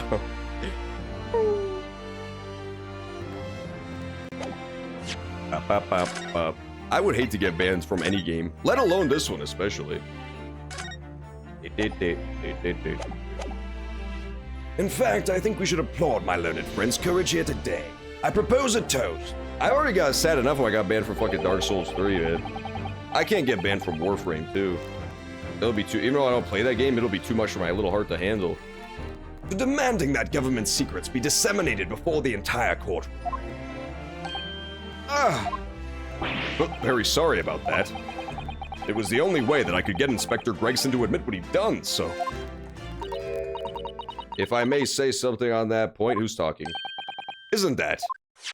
Oh, it's the stenographer. It's, about the sounds produced by the music box before. I do wonder if that was really Morse code at all. What? What are you saying, madam? Oh, well, it's just that I'm really rather fanatical when it comes to Morse code, you see. So much so that the whole world seems to be covered in dots and dashes to me. In fact... Goodness, madam. An unhealthy level of obsession, one feels. But I must say that in my opinion, the sounds produced by those two discs were nothing more than that. A meaningless series of two different tones. What? What a crazy plot twist. That doesn't make any sense. What? That's crazy. Maybe that's why McGilded killed the father. Because he's like, hey, dickhead, I paid you $1,000 several times for these meaningless discs. Yeah, I actually did end up sending a support ticket yet on Samuel Dinkerton's behalf. I wonder if they'll listen to me, even though it's a Steam Share account. Maybe. They'll probably tell me to fuck off because I don't even own the game. Well, I do on my main account, but not on Samuel Dinkerton. I could try it though, for sure. They might free him yet, free my boy. But here's the thing, if it was meaningless tones, it depends who's fucking over McGilded, right? If it was the dude who we just sent to jail fucking over McGilded, that makes no sense, because he's already done this several times, and the British government has acknowledged that its government secrets are being leaked. That wouldn't make any sense. But if it was the father fucking over the music disc because he knows that his son was involved in some criminal shit, that would make sense. That would make a lot of sense. What? What? Can that really be? It wasn't Morse code after all? My lord, the defense would like to listen to the music box again. Are you off your nut? How many times do I have to tell you? Those discs contain ministerial secrets, Sunshine. This courtroom is not an appropriate forum to discuss the nature of the government communications. We know McGilded conspired to trade national secrets with our enemies. Secrets acquired from Mr. Graydon. Now, the man has admitted to his crimes. We have no need to pursue the matter any further. But it's really gonna bother me. Yeah, me too, bro. Yeah, post it in the Discord. That's a good idea. I could try sending a Sammy D ticket downtown, as it's known. Miss Lestrade! If worse comes to worse, I can always just also set up another cheated account with the, muling mods added. Basically, for those of you who aren't in the know about Dark Souls 3, it's very tedious to create PvP builds because you have to, get to specific parts of the game, farm materials and shit. So there are mods that exist that basically just let you instantly get anything, so you don't have a cheated character in the sense of being overpowered or unfair, but you do have, this one location where you can get everything. So setting up a character for doing PvP, like I used to do, goes from taking literal hours and hours and hours and hours to taking around 30 to 45 minutes tops. It's very convenient, but unfortunately they'll ban you sometimes if you get caught. So I got a little bit shafted on that one. Miss Lestrade! Yeah, me lord. And what you have seen today here in this courtroom has been extremely disturbing. Falsified evidence, intimidation, perjury, a grim catalogue of depravity.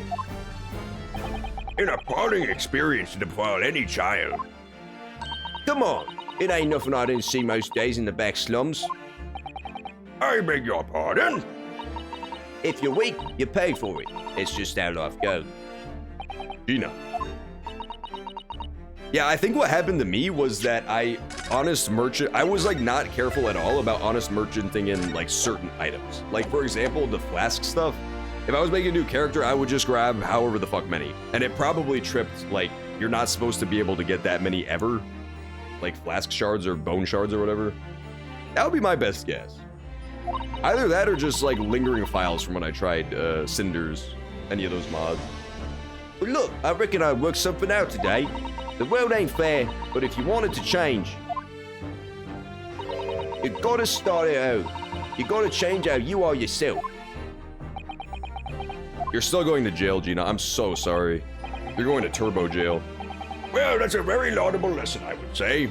I sentence you to the gallows! I eagerly look forward to the born-again Miss Lestrade ever gracing my courtroom with her presence again. She's gonna become a cop for the second game for sure. Because Lestrade in the Sherlock Holmes stories is the Scotland Yard inspector. He is the Scotland Yard, like quintessential one. Gregson also exists in the Holmes novels, but he's more of like a rival character to Sherlock Holmes. He's not as big of a deal as Lestrade. Now, with regard to the murder of Mr. Pop Windibank, proprietor of a pawnbrokery business on Baker Street, I hereby declare the defendant, Mistina Lestrade, not guilty! Woo! Got the last not guilty of the game. Let's go. I am really glad that this game did not go the route that I thought it was at first, where every case would just be like a retelling of a Sherlock Holmes mystery. I was very afraid that's what it was going to be, which would make it very easy for anyone who even has cursory knowledge of the stories. But they were different. That is all. Court is adjourned. Yeah, it could definitely be slabs. It could for sure be slabs. Because I also did not pay good attention to how many slabs I had. Gotta make those slabs. That shit slabbing. All I'm saying is, I hope Elden Ring you won't need to do that. I'm hoping Elden Ring you'll just be able to not have to deal with upgrade shit. It'll be much better. On a personal note, I must say you've surprised me, my Far Eastern friend. Oh! Despite being a Nipponese, you saw through the pretense to that malice that feasted within the Englishmen. Sorry, fested. Feasted is not a word. Yeah, alcohol is pretty, not great to fling around in a courtroom with this much fire. There are 3 sources of fire in this one shot alone. It's pretty bad. All I'm saying is that nobody necessarily even had to kill McGilded. Just the stage hazards that exist in this court could have sent the omnibus up in flames. At the same time, you saw through the grime to the surprising heart of your English client. You have a curious talent for judging character, especially considering our very different cultures. I don't think there's anything curious about it. He's just not racist as fuck, bro. He doesn't judge people based on their fucking race, you dick. Whether we're from the Empire of Great Britain or the Empire of Japan, we're all human beings. We're not so very different on the inside. Now, I'm pretty sure we're different. Let me get my phrenology calipers. You know, I took this case for one very simple reason. To lock swords with you once again here in the courtroom. You did? When I encountered you for the first time 2 months ago, it reminded me of toasting friendship and trust with another Nipponese, only to find my trust betrayed. What? Okay, that's crazy. Okay, wait. Plot twist?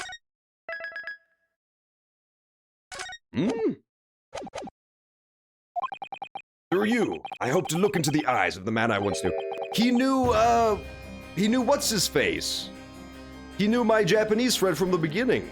Maybe? I don't know, this is weird. This is getting very weird. Because that guy before he died did keep mentioning that he had this like big promise or like this big plan he had to fulfill. So maybe that's what he's referring to. Wow, weird. Yeah, he's racist due to a betrayal.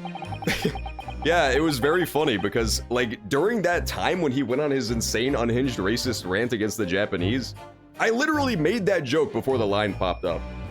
I'm like, I hate him because he's Japanese, and then it actually happened. I'm like, what the fuck is he talking about? And it was oddly specific. He mentioned that the Japanese are betrayers, which is a strange stereotype. You mentioned something earlier today about total betrayal at the hands of the Japanese. What happened exactly? Well, you may ask. And one day, when the time comes, you will learn the answer, whether you like it or not. Okay. Sure, peace, dude. I'll wait for that day if I must. This is pretty cool, man. Yeah, I imagine the second game is definitely gonna wrap, because there are so many loose ends in this game that it's absurd. Like, this game is not even close to being over story-wise, so it makes sense that the sequel helps wrap things up. The Ace Attorney trilogy felt decently like they were meant to be their own standalone stories with slight overlap. This one does not feel like a complete story on its own. Not in a bad way, just like they didn't wrap up a lot of stuff. The bad connection lords. Yeah, Dark Souls 3, sometimes you can get amazing connections. We had a pretty decent connection in Dark Souls 3, but like, when the connections are bad, they're bad. Just by nature of that game's rolls being so strong, it really makes bad connections that much worse. There are times when rolls are literally invincible because the latency is so bad. There's like the rolls invincibility, there's like the phantom hits, there's like the two screens showing completely different things happening. It's not great when the connection's bad. Yeah, that exact same type of shit happens. Because on his screen, you're right in front of him when he's hitting you, and then when you're missing, you're gone, but on your screen, it just shows completely different stuff happening. It's pretty bad. What were we doing? Oh yeah. Coming to be known as the Reaper of the Bailey, and my retirement from service 5 years ago. It gives me cause to wonder if our meeting has some deeper purpose. Interesting. Yeah, this is definitely gonna be some Edelworth shit, where, he's gonna, what do you call it? His, like, backstory is gonna be revealed throughout the next game. That was the same thing with Edgeworth. We didn't know why he was such a fucking dickhead, and then we learned. I don't think they tell you at all in the first game why he was such an asshole. Or do they? No, they do, they do. That was the last case in the first game. I don't fucking remember. So farewell, my learned Nipponese fellow. Until we meet again, on Attack of the John Streams, Ace Attorney Chronicles 2. I don't know what I'm gonna do Ace Attorney Chronicles 2. Probably a bit from now, just to give people time to chill if they don't like the Ace Attorney streams. Just to give it a little bit of a breather. But I would say decent, within the next, like, 2 months for sure. Probably start it. 17th April, 5:24 p.m., the Old Bailey Defendant's Antechamber.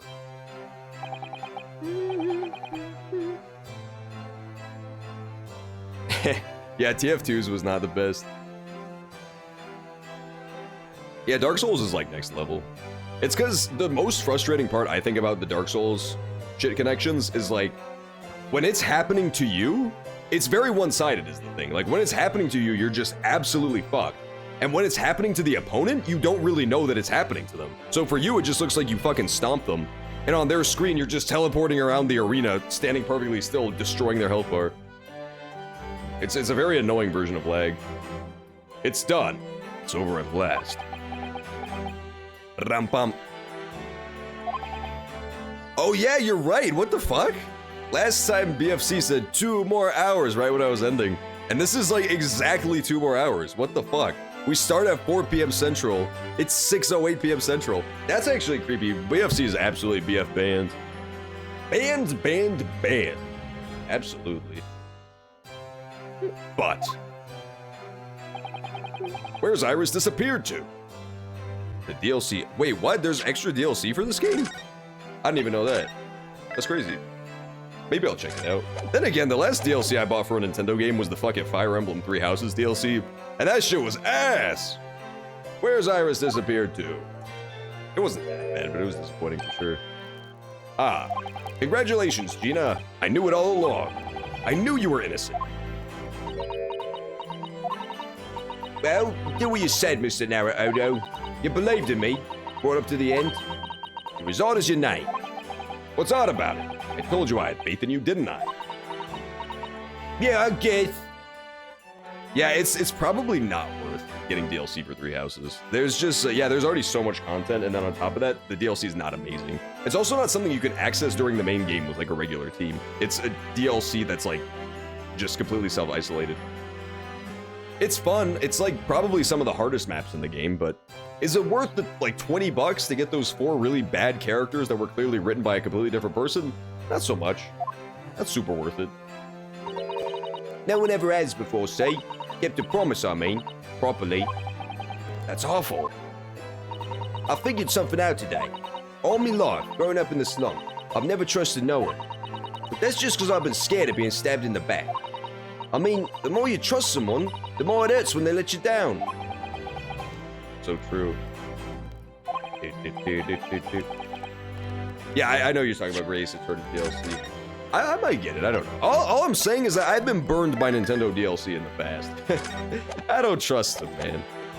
The last time Nintendo put out DLC for a game that I play was Smash Ultimate. Well, they put fucking Minecraft Michael in the game, and now Nintendo spends every Sunday just running me over with a minecart. Bro, they betrayed me for the last fucking time. I think I can understand that. What'd she say? I wasn't paying attention. Oh yeah, it hurts when people betray you. Real fucking deep, Iris. Here's the thing, too. I feel like this game may be setting up like a big-ass heel turn for what's-her-face. Our assistant. Well, I don't remember her name. Pink girl. Because she left very mysteriously. She was like super competent, and like the last conversation we ever had with her was about how people have like dark sides to them. Like how people have different facets to them that they'll never let you see. And it sheds a completely new light on them. So I feel like there's a decent chance that Susato is gonna like turbo betray us. And there was that whole subplot towards the beginning where our lawyer friend and Susato knew something that they just weren't telling me about. They were leaving me in the dark. There's definitely a decent chance that Susato's gonna betray me. Because now we have the betrayal for her, betrayal for the main villain, right? He was betrayed by McGilded. We have the betrayal of Van Zeeks that they haven't even gone into yet. It would only kind of make sense if it wraps around to the protagonist being betrayed in some way. Better not be Herlock. If Herlock betrays him, I'm uninstalling. Susato, that's the one, yes. Pink Susato. After all, I had a taste of it in that trial 2 months ago. I chose to trust someone and paid for it. That betrayal. Oh, yeah, of course. McGilded betrayed Ryanosuke, too. I mean, he was a client, man. That's not really that much of a betrayal. That's like if I went to McDonald's and I asked for a Big Mac and they gave me a Little Mac and I say, "You betrayed me! How could you do this? I vow vengeance!" That betrayal honestly left a big scar. A little scar, specifically. You know, though, Gina, I worked something out quite recently, too. Trusting in someone else is really an exercise in learning to trust yourself. And when your gut tells you it's the right thing to do, and your trust is rewarded, there's no better feeling in the world. I think I have you to thank for reminding me of that valuable lesson. Oh, well, if you say so. Don't make a fat lot of sense to me, though. I'm trying to say that putting my faith in you, Gina, it's been a real pleasure. But crying out loud, pack it in. But I suppose I sort of feel the same way. Aw, poor Gina. I mean, sometimes trusting someone else is, you know, alright. Thanks. Yeah, that is true. McGilded did just straight up threaten Gina. He did. That's not really a betrayal. He was very hostile from the get-go. This is the way I see a Ryanosuke. It's Kazuma in flashback mode. A defense lawyer is only as good as his faith in his client. And that comes down to how much faith he has in himself. Thanks, dead friend. After this experience, I'm starting to feel like I understand what you mean. It just cuts to his fucking skeleton in the casket giving a big thumbs up and a big smile. Skeleton winks into the camera, headband flowing in the wind, credits roll. Kazuma, am I living up to your expectations? Am I turning out to be the lawyer you believed I could be?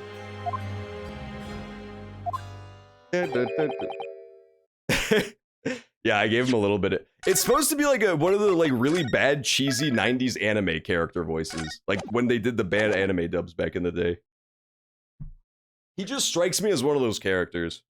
Pardon the interruption. Who was it? It's Herlock again. But what the deuce does a man have to do to be noticed around here, my dear fellow? That voice! It's too late for that voice now, Mr. Naruhodo. I've been standing here patiently in the corner of the room for an eternity. Ha ha ha! Yes, it was me all along! I would have said when you finally noticed me. But you people, with your incessant babbling! I don't know because I wasn't paying close enough attention. I really fucking hope he was actually just standing there the entire time and you could have seen him. That would be so fucking funny. I did not notice him at all if he was there. Ah, Mr. Sholmes! He was! I wish I noticed him, that's so funny. I love Sholmes so goddamn much. Like, what a standout character for me. Yes, it was me all along, you see. He stole the show a little bit. I wish he was like more prevalent.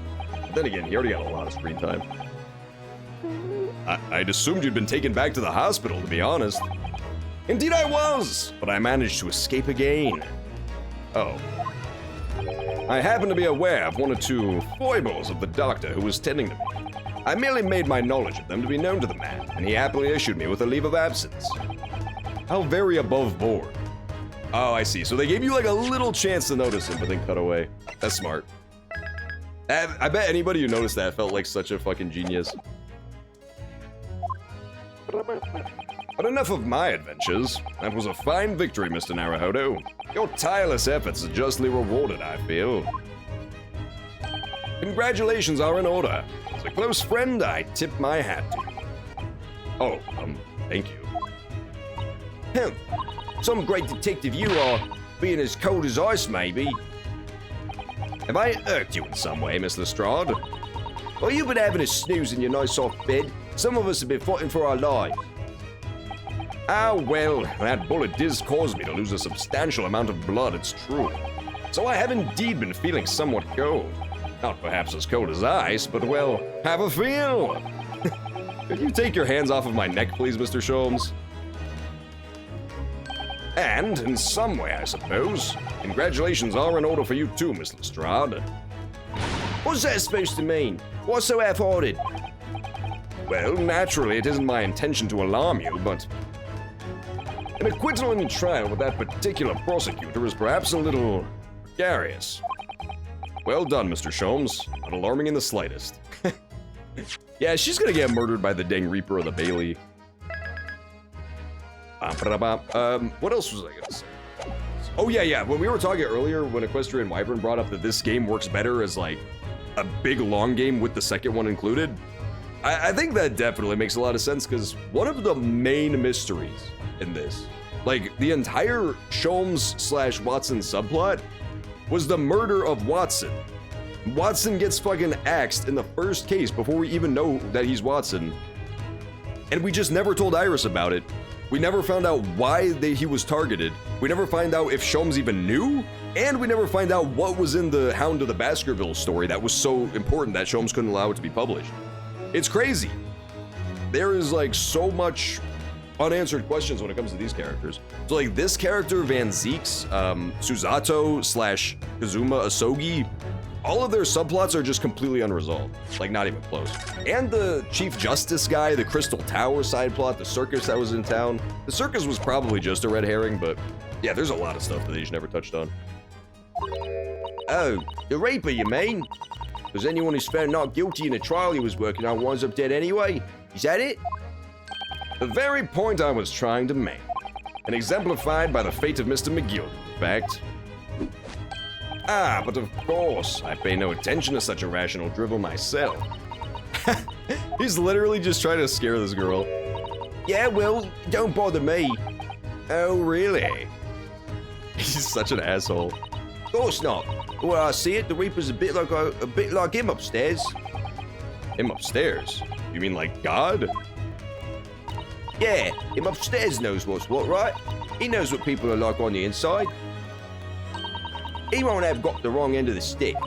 There's some coves like that bog trotter what are rotten to the core. And at the end of the day, him upstairs make sure they get what they deserve. I suppose that's one way of looking at it. Divine justice is one thing, though. The Reaper taking matters into his own hands, claiming lives is another. Well, it ain't like the McGilders of this world, so I ain't scared. I got principles, see? A trait in you which is to be admired, Miss Lestrade. Oi, just give it a rest, all right? As I was saying, congratulations are in order. The news of your acquittal was very welcome news to me indeed. Let me express my heartfelt congratulations, Gina. Well, there you are, Hurley. How long have you been there? Honestly, I went to the main entrance especially to meet you there. Ah, Iris, my dear, I do apologize. But wait until I tell you what happened. This pair made utter fools of themselves. What happened? As you know, I have a penchant for disguise. I was hiding in this room dressed as a bailiff. And these dolts didn't notice my presence at all. They had no idea. Can you imagine, Iris? Would you credit it? I'm not so sure, really. I beg your pardon. I'm sorry, Hurley, but you just don't have the weighty presence you seem to think you have. In fact, you really ought to be careful about that. It's going to land you in trouble one day. That's not a death flag, is it? I sure hope that's not foreshadowing to a horrible, tragic demise. But it's just his presence wouldn't do that. That wouldn't make any sense. Okay, we're fine. Don't say shit like that, Iris. It's the end of the game. Don't make me think Sherlock Holmes is gonna die tragically. I'll be careful. Ouch. Anyway, it's such a shame. I was so hoping to throw a party for Ginny tonight.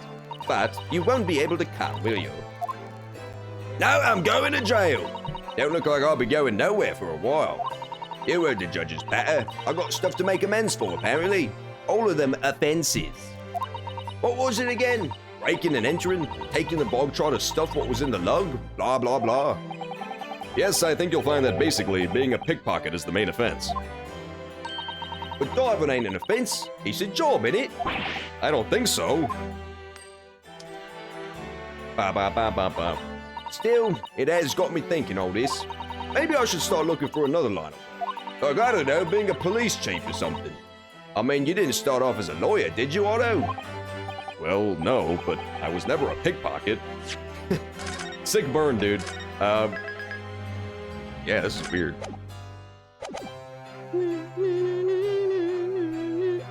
She does just still have the guinea. That's pretty funny. I really thought that that was not so much a character trait as it was just a real clue that she was working with McGilded. That's what I took it as in the first trial. I'm like, okay, if she's a random pickpocket, why is she just like flaunting her wealth?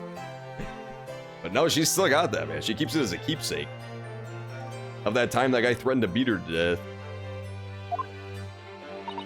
But anyway, Oh, that's not her voice. Anyway, I reckon I could make a change. I'm gonna do something for all them lot like me from the slums. Something that makes a difference for them. That's a wonderful idea, Ginny, and I'm sure you can do it.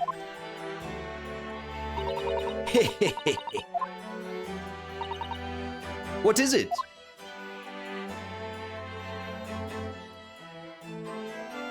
Aw, poor Ginny, she's crying. Because she's going to jail. Nah, she's crying because she finally has friends. Nothing. Miss Jada Lestrade. The prison carriage has arrived, ma'am. Come with me to the real gate at once. Well, I'm off to the gallows. See you, fellas. Looks like I'm off then. Goodbye, Gina, and good luck. Otto? Yes?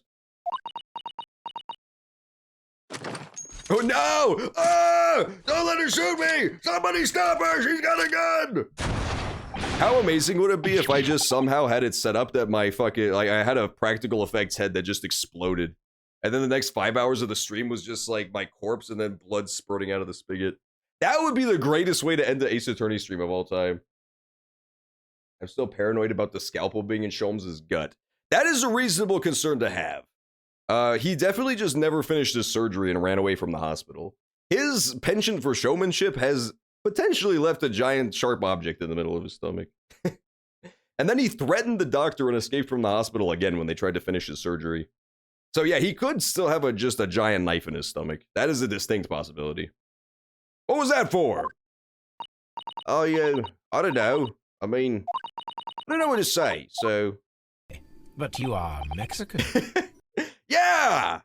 That's also from a Sherlock Holmes game. That's that's when Sherlock Holmes discovers the secret Mexican.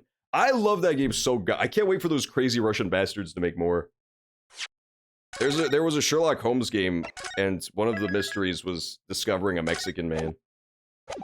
It's made by these insane Russian developers, and it's like the best games I've ever played.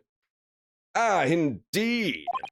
Perhaps the situation calls for a phrase hitherto missing from your vocabulary, Miss Lestrade. Hey? On occasions such as this, I would recommend a simple thank you. Oh. Oh, yes. It's good advice, Ginny. Right, I'll see. Well, this is when the cops run up and fucking taser her in the neck and drag her to the prison carriage. We've been waiting for 5 minutes!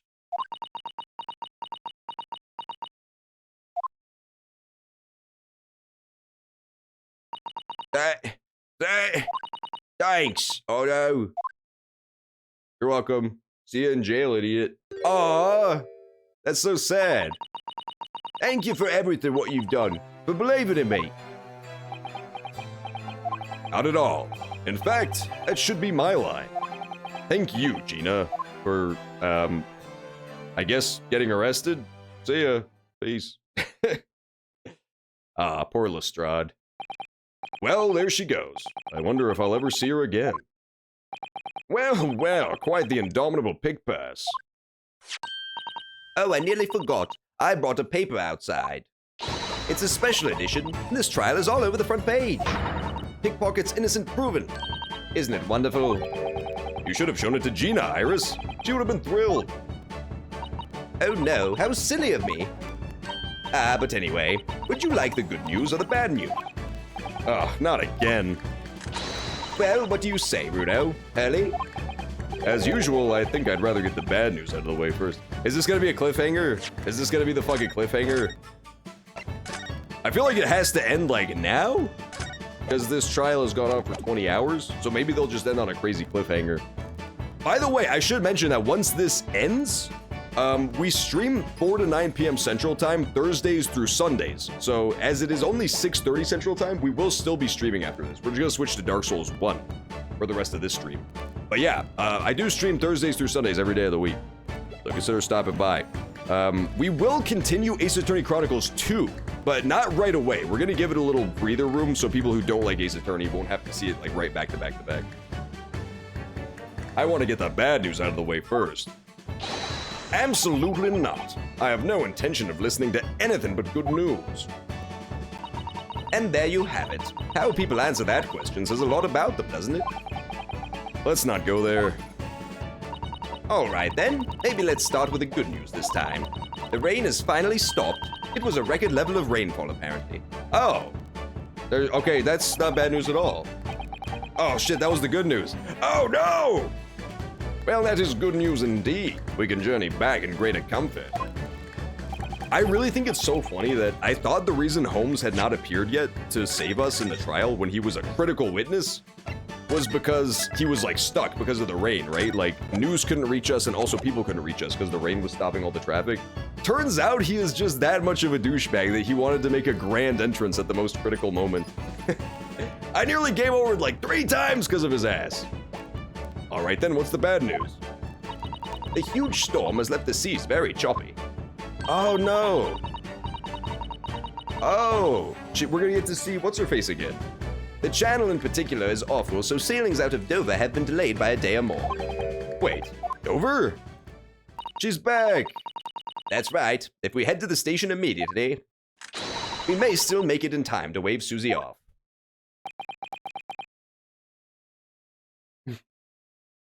How fucking funny would it be if we go to the harbor and there's this really sweet scene of us waving goodbye, and then you see her on the boat still step into the fucking carriage. No! Just credits roll. Now that's how you make a cliffhanger. That's how you make a cliffhanger. She accidentally stepped in the secret McGilded carriage. But there won't be a train, surely. We couldn't be that lucky. Who do you think I am, Mr. Naruhodo? Mr. Sholmes? I rushed to Victoria Station earlier and made arrangements for a special express. If we hurry now, we shall be there in time for dinner. By the way, if anybody has recommendations for what build I should do for this Dark Souls run, I'm down. This is just gonna be like a random playthrough. Basically, I'm playing through all of the Dark Souls games in celebration of Elden Ring. So by the time Elden Ring comes out, I want to do a full playthrough of Dark Souls 1, Dark Souls 2, and Dark Souls 3, all the way through. So I'm not doing like specific builds or anything. And I know of a fine restaurant that serves the most delicious baked so.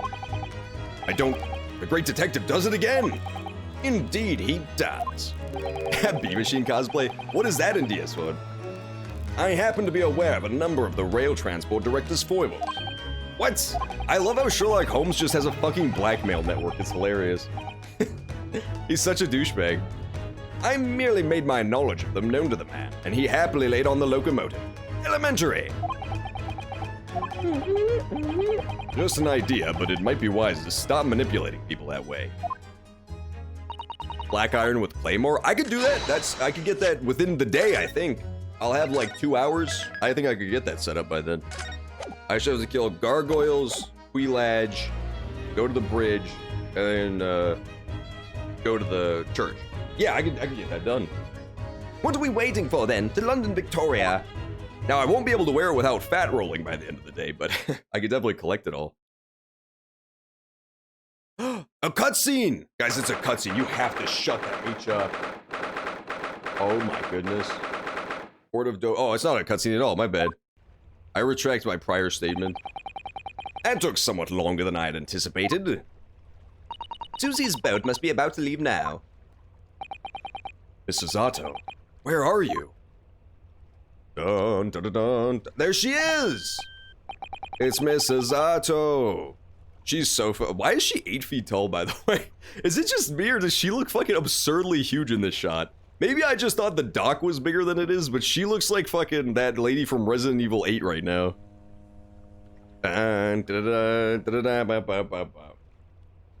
Full black iron with Cathedral Knight chestplate. Yeah, so Cathedral Knight's not in this one. Yeah, I think the closest is probably just full black iron. Baldur Knight, if it wasn't destroyed, would look like the Cathedral Knight, but yet it is destroyed. Over there, look! It looks like she's reading something.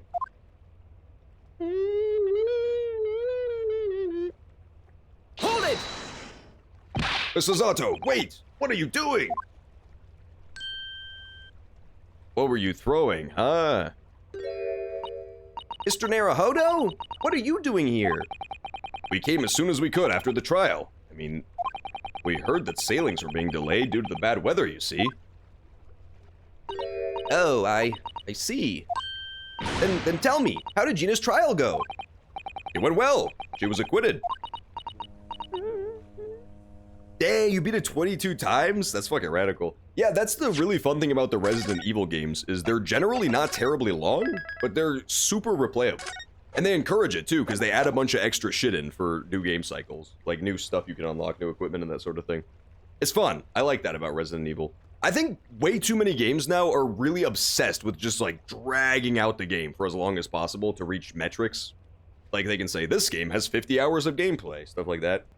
But I think games that are concise but always fun are more interesting to me. Because then you can replay it without dragging. Like, for example, Witcher 3, while I really liked it, I feel like that game is super guilty of that. It just, like, kind of drags a little bit where it doesn't need to. It could have just been more replayable, IMO. That's wonderful. Really wonderful news.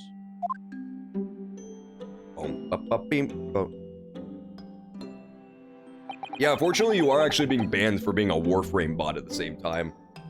Because that no single human could ever beat RE8 22 times. That's right above the threshold we've arbitrarily created for bot activity. Oh, it brought mercenaries? Oh, but it's different than the previous one. Interesting, huh? I really like mercenaries mode in RE5. It's so fucking fun, dude. I still play that from time to time. Well, I haven't in like a year and a half, but every once in a while, it's really good. Like, just like keeping the time going and getting cool combos and stuff. It's super fun. Yeah, I totally agree. 10 hours of amazing gameplay, I will take it every day of the week. Like, Witcher 3 has probably 20 hours of amazing gameplay, but then it also has 30 hours of like not that interesting stuff. Just like story quests that are filler and like walking time. I feel like it could have been a lot more concise and more effective. The story is not even that grand either. Like, it didn't need to be a super long thing to make the story make sense. I think story-wise, it takes place over the course of just a couple days, maybe a couple weeks. The book you were about to throw into the sea. It was your encyclopedia of British law, wasn't it? Oh dear. I was hoping you hadn't seen that. I'm not worthy of practicing law in any way now. So, I was saying my final farewell. You were saying goodbye to law? You, Susato-san? Interesting, why? Would I be correct in assuming it's because of the people, Miss Susato? Oh, yeah, that was actually a little bit dirty. She played a little dirty with that one. Yeah, see, games that are like, 80-hour-long games, it generally relies on shit like that. Not only just, like, cutscenes and stuff, but just quests that are completely inconsequential to the main story. Just like, help this guy find his ascot and then bring it to the other side of the map. No, I don't want to do that, really. It's because of the people, Miss Susato-san. I deliberately altered the scene of a crime. Then I tried to hide the fact. What I did is utterly unforgivable! That reminds me. How did you even come to have this, Susie? I ganked that shit. On the evening of the incident, Mr. Sholmes had invited Gina to dinner. You remember? Oh yes, we had a wonderful time. Well, Gina gave us a little introductory lesson, didn't she? To the art of pickpocketing, I mean. Oh, that was so much fun. I stole Runo's armband. Yes, please don't do that again, Iris. That band's very important to me. And your band! Well, if it's so important, you should pay more attention to it. You didn't notice for ages. On a whim, I thought it would be fun to see if I could take the cat flapper mat, so I put it up my sleeve. Really? And then I rather forgot about it, until I found myself at Mr. Winnebank's shop later that night. I see. Then... Oh, they got me! The honkies shot me! Yeah, the true ending. Dude, that's the worst. I think Bloodborne is the only game where I find the whole hidden true ending acceptable. It's not even the true ending, it's just an alternate ending, but it is an entire extra boss. In Bloodborne, if you want to fight an entire extra boss, the final boss of the game, you have to fucking find like 3 hidden items throughout the entire game. And it's like, bro, that's not even the ending I like the best, but I want to fight the extra boss. You're really gonna make me go on a fucking scavenger hunt? It's fine though, because it's pretty fast to find them. God, I love Bloodborne. This is like the perfect fucking game. I wish I was playing Bloodborne right now. Well, I want to finish this first, but I'd rather play it the DS1. Yeah, the Squid Game ending, exactly. Gentle squid. Squid, greatest squids. Mr. Sholmes! Mr. Sholmes! Leave me, Mr. Naruhodo. Right. Yeah, this was when Sherlock Holmes got shot, if you could believe it. After Mr. Naruhodo had left the shop, I started to think. The door had started to play on my mind. The storm door, you mean? Yes. If Gina was anywhere in the shop, I realized it could only be behind that door. At that moment, the little device that I had up my sleeve sprang to mind. I was so worried about Gina. I simply had to know. So, you used the cat flapper-mat to make the peephole in the door. As captured in a photographic print of the shop, by one of Hurley's red-handed recorders. Yeah, that was pretty crazy. Finding that was completely accidental in my case. The only reason I actually found that clue ahead of time was because of showing the stream, the photographs. I was trying to show the stream the photographs, like, what the fuck? Why is that thing gone? And I thought it was an art error at first, if you remember. For like 30 minutes, I was convinced that this was just an art error. That it was there in one photograph and gone in the other one. I did not have any fucking idea how else that would make sense. Oh, that sucks. Wow. Yeah, that sucks, that Abe's Odyssey thing.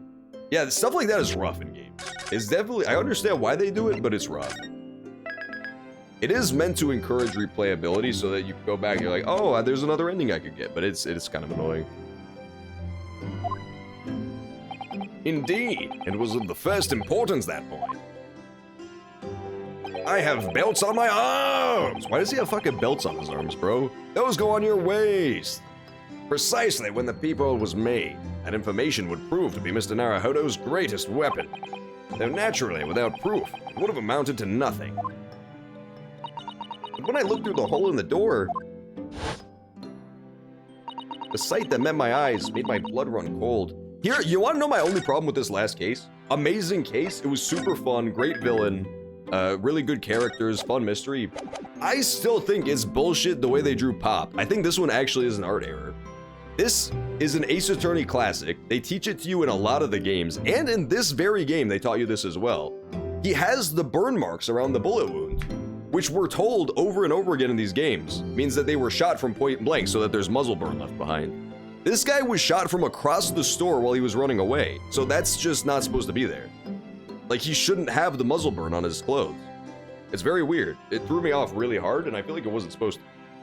I don't know. It's strange. Oh, is it just blood? Oh, that makes a lot more sense then. Yeah, if it's just blood, that's understandable, but it looks like black. Does it not look black? Maybe I just saw it wrong. You could be totally right. See, like, this area here is what I'm talking about. Like, these, like, black splotches that are outside the blood. But I think it actually, yeah, I think it's just supposed to be blood and then shading.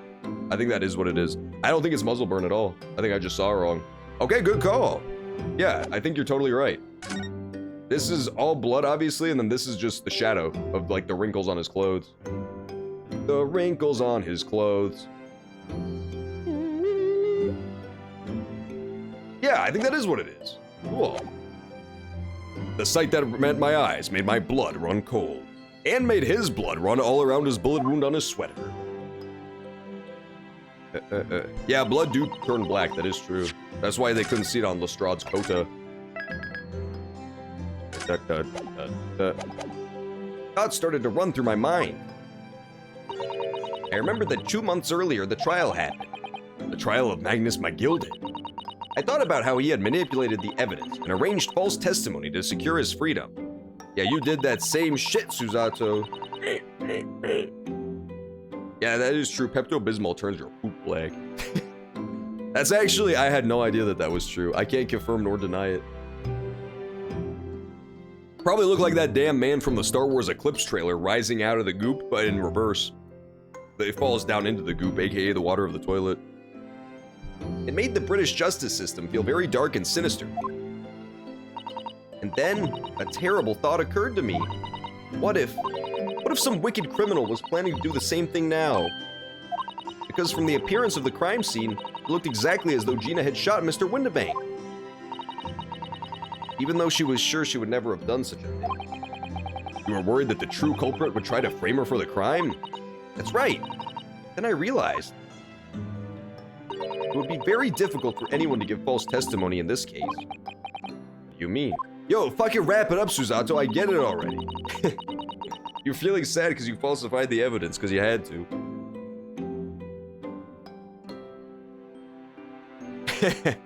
Yeah, exactly. That's actually disgusting. I did not know that at all. Pepto-Bismol turns it black. That's how you know something fucked up is going on behind the scenes. I don't trust you, Pepto-Bismol. All these people talking about the vaccination and how they don't trust it. I don't trust Pepto-Bismol. At least the vaccination didn't turn my poop black. That's all I'm saying. If it turned my poop black, just imagine what it did to everything else in my body. The crime appeared to have happened behind the door of a locked room. For someone to claim falsely to have witnessed it, there would have to be a way to see beyond the door. A witch! A peephole would be the very thing. Only the peephole I had made wasn't actually there until after the crime had been committed, of course. And the criminal would know that, so it wouldn't make any difference. But the possibility of a rather ingenious trap was there, was it not? A trap? Is that why she did it? So, is that why you kept it a secret, Susie? You never mentioned that you made the peephole to anyone, not even to the police. I know, and I knew at the time what I was doing was wrong. A criminal offense, even. That's why I decided to confide in Mr. Sholmes. And Mr. Naruhodo was completely backed into a corner with no other possible means of escape. The truth about the peephole could save him. That was my plan. He really does think of everything. But then, why didn't you just tell me everything before the trial began? My dear fellow, you're not thinking straight. If she had done that, it would have rendered you complicit in the whole escapade. Ah. You could have been disbarred if you had been seen to have knowingly tampered with a crime scene. So Miss Susato decided to shoulder the burden of responsibility alone. For your sake, and Mr. Straws. Miss Susato. What? The truth is, when it happened, I did it because I lost a little of my faith in the law. Oh, I was worried that the right person wouldn't be convicted of the crime. But the moment I allowed myself to think that is the moment I lost my right to call myself a judicial assistant. what you did isn't comparable to what he did. Brayden is the one who lied in the witness stand, using the peephole as a way to implicate Gina. And besides, if the peephole inconsistency hadn't existed, I'm not at all sure that she would have been acquitted in the end. Miss Susato, what you did saved Gina's life. Well, with your kind words, Mr. Naruhodo, you've saved me too from my regrets. Ah, the end. And we're back again. Now we must talk about me. We must all be thankful that Miss Lestrade's freedom has been assured. Yes, exactly. Although some of the loose ends in that trial will continue to play on my mind, I'm sure. But the revelation that the music box disc contains secret messages, Mr. Naruhodo. What a triumph to work that out. I'm full of admiration. Well, actually, that argument wasn't quite as compelling as I thought it was. Oh, it wasn't? There was a communications officer among the jury members, you see, a telegraph operator. And she said the majority of the sounds on the disc were just meaningless tones. As one would expect, after all, we are talking about secret government communications. No doubt they were written in cipher to avoid being readily understood that they should have been intercepted. In cipher? I see. Yeah, that's definitely possible. So we never could have hoped to understand the message anyway. Nonsense, my dear fellow. It's quite a zero-pipe problem, I assure you. What? Hey. Oh, thanks, Sherlock. That really fucking cleared it up. Oh my god! Asogi! Holy crap! This is the fucking plot twist of the century, dude. The game's not even over! My old friend wasn't on some shady ass shit. I told you! I fucking told you like 2 sessions ago! What? Well, that can't be a real word, can it? How funny. Wait, Iris, what did you just say? Oh, I just said, asogi. Does that word mean something to you? Mean something? Asogi was the name of my best friend!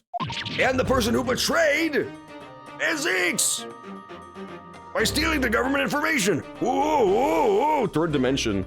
Put out your 3D goggles so I can poke you in the eyes. What? But how? How do you know that name, Iris? I wrote it down during the trial before, when the message was playing on the music box. She transcribed it on the fly. She really is a genius. I thought the message probably wouldn't be written out in plain Morse code, so I tried various ways to interpret it. I think the reason that Iris bothers me is actually pretty easily explained by the villain of the last case. I feel like Iris is written as like magic smart person, where she just like inexplicably is good at everything and knows everything immediately. Whereas the last guy, you could actually follow the way he operated, right? Like he followed a logical path, so he was like a smart character written smartly. Whereas Iris just feels like she is a turbo genius for nothing. Like she just gets it for free. Like we never saw a scene where she studied Morse code or anything. She just like immediately could do everything. It bothers me, I don't like it. It's fucking weird. An octopus actually has 6 arms and 2 legs, not 8 legs. Well, let me tell you something, Wakabi. According to your mother, it looks like I have 3 legs. So make of that what you will, okay? All I'm saying is just make of that what you will, my friend. Because octopuses are honestly the least of your and her worries. I don't know, I don't mean to alarm you, I'm just telling you how it is. I'm just telling you the facts. I thought the message probably wouldn't be written out in plain Morse code, so I tried various ways to interpret it. But whenever I tried, the words just didn't seem to make any sense. That is, in English at least. Oh, now she knows Japanese too? Okay, sure, why not? Oh! No, she's not gonna do that. It suddenly occurred to me, you see, there's more than one Morse code. not just the English variety. Various countries around the world have altered and added to Morse code to use it in their own language. I don't believe it. You saying? That's right. I've only actually seen a chart of the Japanese Morse code once before, and I learned the whole thing instantly because I'm a... That's exactly what I'm talking about. This is exactly what I'm talking about. But I think it's based on the Iroha program, isn't it? Or sorry, Pangram. You mean to say that in Japanese Morse code, the message says asogi? Yes, I think so. Sorry, but I don't remember all of the Japanese Morse code. Iris, would you let me see that? Mrs. Zato, do you know it? Do you know Japanese Morse code? Yes, I spent some time studying it.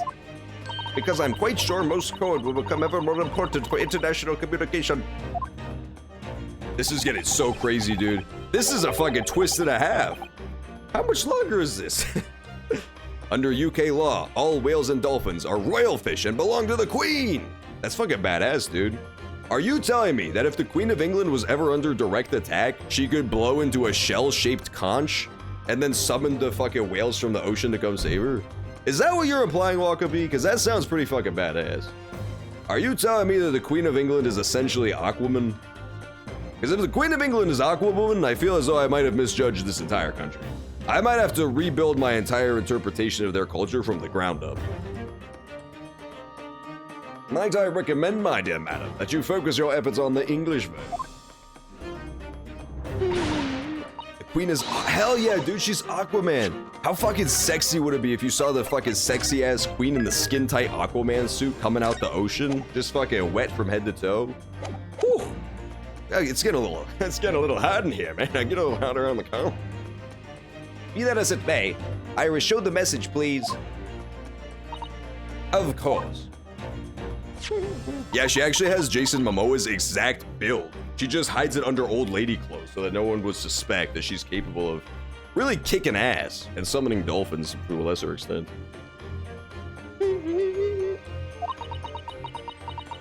What does it say, Suzato, you fucking dumbo? Swans are also royal birds? Hell yeah, she could have some reenactment of Swan Lake with whale and swan. Oh shit!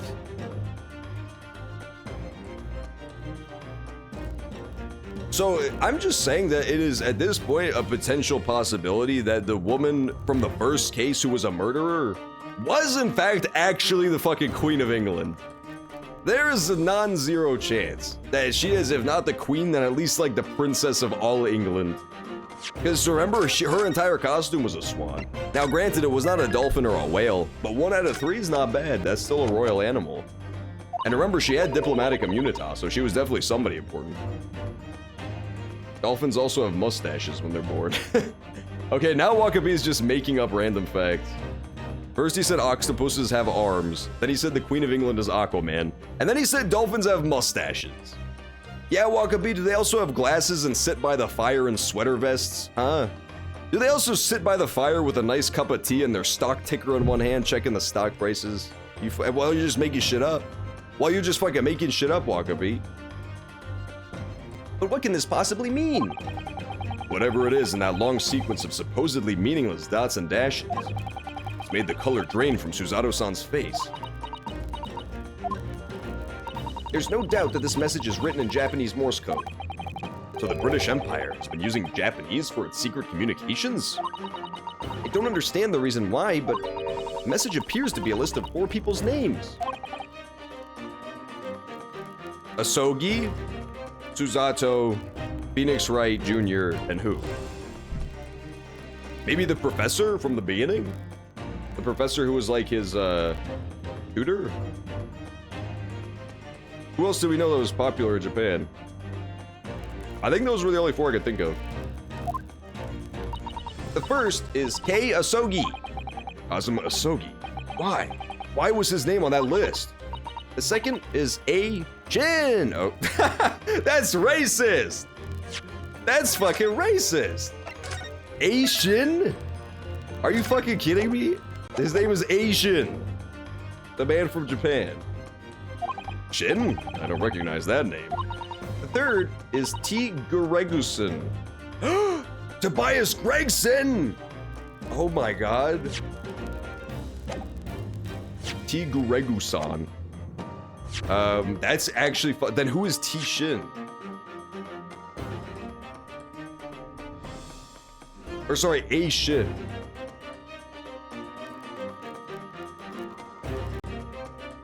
A-Shin. Do we meet anybody like that? Can I still go to the people? I can. Yeah, I think you're right. We gotta go to this evidence list. Let's just look for A's. Ashley Graydon! A-Shin? No, Ashley Graydon is not.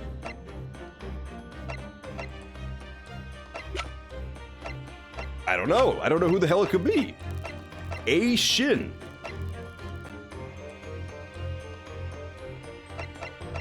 Baron von Zeeks? Zeeks? I don't know how Japanese people would pronounce Zeeks. We don't know his first name. His name could be Albert. It took me that long to think of a name that starts with an A because my brain is so smart. I'm thinking it's between Zeeks and Ashley Graydon. Nail Strongheart. No. I'm trying to think if male is like an anagram of a name that starts with an A, and I don't think it is. Alum? Amel? No, I don't think so. Yeah, I don't know who else it could be.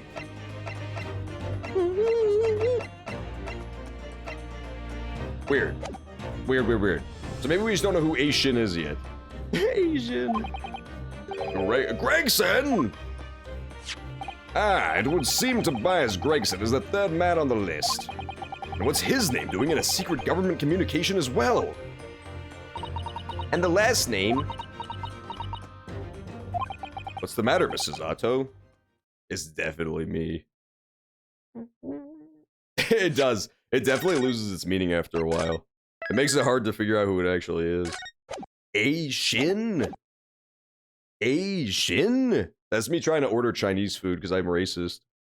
Can I speak to A-Shin, please? What's the matter, Mrs. Otto? It's just so strange. So unexpected. Oh, what is it, Susie? Don't keep us in suspense. The last name is Jay Wilson. Oh my god! Oh my god! Oh my fucking god, that's crazy, bitch! That's actually fucking crazy. John Wilson. It's a fucking hit list, dude! It's a hit list, bro! We gotta warn A-Shin! We gotta find A-Shin. There's only a couple billion people it could be. We gotta alert them all. Because Jay Wilson is already dead. And Asogi's dead too. They're dropping like fucking flies. They're dropping like goddamn flies. I still think, here's the thing. If the lady from the first case was not like a queen because she had the swan stuff and had diplomatic immunity, I still think it's possible that she's like a spy. She's like a master of disguise. Because here's the thing, the first two cases were both very noticeably committed by tiny little women. So the first case, it was that swan lady who we never got to see her face. She was like decked up head to toe in the swan thing, so we like just saw her stupid mouth. And then in the second case, the murderer was like the Russian runaway ballerina. But is she really the Russian runaway ballerina? The first thing we ever saw the Russian ballerina do was be in disguise. We saw her disguised as the Russian guy, the fugitive from Russia. So the Russian ballerina girl, quote unquote, we already know to be a disguisement. So who's to say she wasn't just in double disguise? I feel like I'm now venturing into like Metal Gear level of stupid obscure plot stuff, but it's possible, man. It's possible I'm not just overthinking this. It's because it's two people from the same list. That would be way too big of a coincidence. Jay Wilson and Asogi could have possibly been killed by the same person. And we never saw what happened to her either. We never saw what happened to her after the case. They didn't say she went to trial, they just said they dropped her off at a port to face justice and then they left. We don't know what the hell happened to her once she disembarked. The name is Jay Wilson. What? Wilson!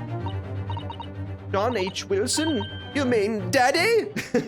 Yeah, we probably should have taken at least 5 minutes to take Iris aside at some point and tell her that her dad got murdered. But we have better shit to do. I mean, we had to like talk about funny pickpocketing mini games and stuff. We're busy. Sorry, dad's dead. Want a candy cane? It's Halloween Christmas after all. Oh, Merry Christmas. Your dad got murdered. Giselle Brett was the gun that killed Watson. What? It is definitely the name of a rifle for sure. So it could have been a clever alias. You mean Daddy? It says only J. Wilson, so I'm afraid I can't be sure. Then, after the 4 names, it reads, if I translate from Japanese, that is all 4. That's the end of the message. Or rather, the end of what you noted down, Iris. This is so... I can't believe that this is the fucking end. Is this even the ending? Do we still have 10 hours to go? It said it was the last case during the last case. I just can't believe it. Who would ever have thought? But those discs contain Japanese Morse code. Not to mention a strange list of some disturbingly familiar names. It would appear that this particular message is a communication of some kind between Great Britain and the Empire of Japan. So Daddy could be in Japan then, where Susie and Runo come from. Yeah, about that. Technically he is. Oh, well... no. It's not very likely, really, is it? I mean, there are thousands of people with the surname Wilson, and there must be lots of J's among them. Nah, nobody's name starts with J. That's a stupid name.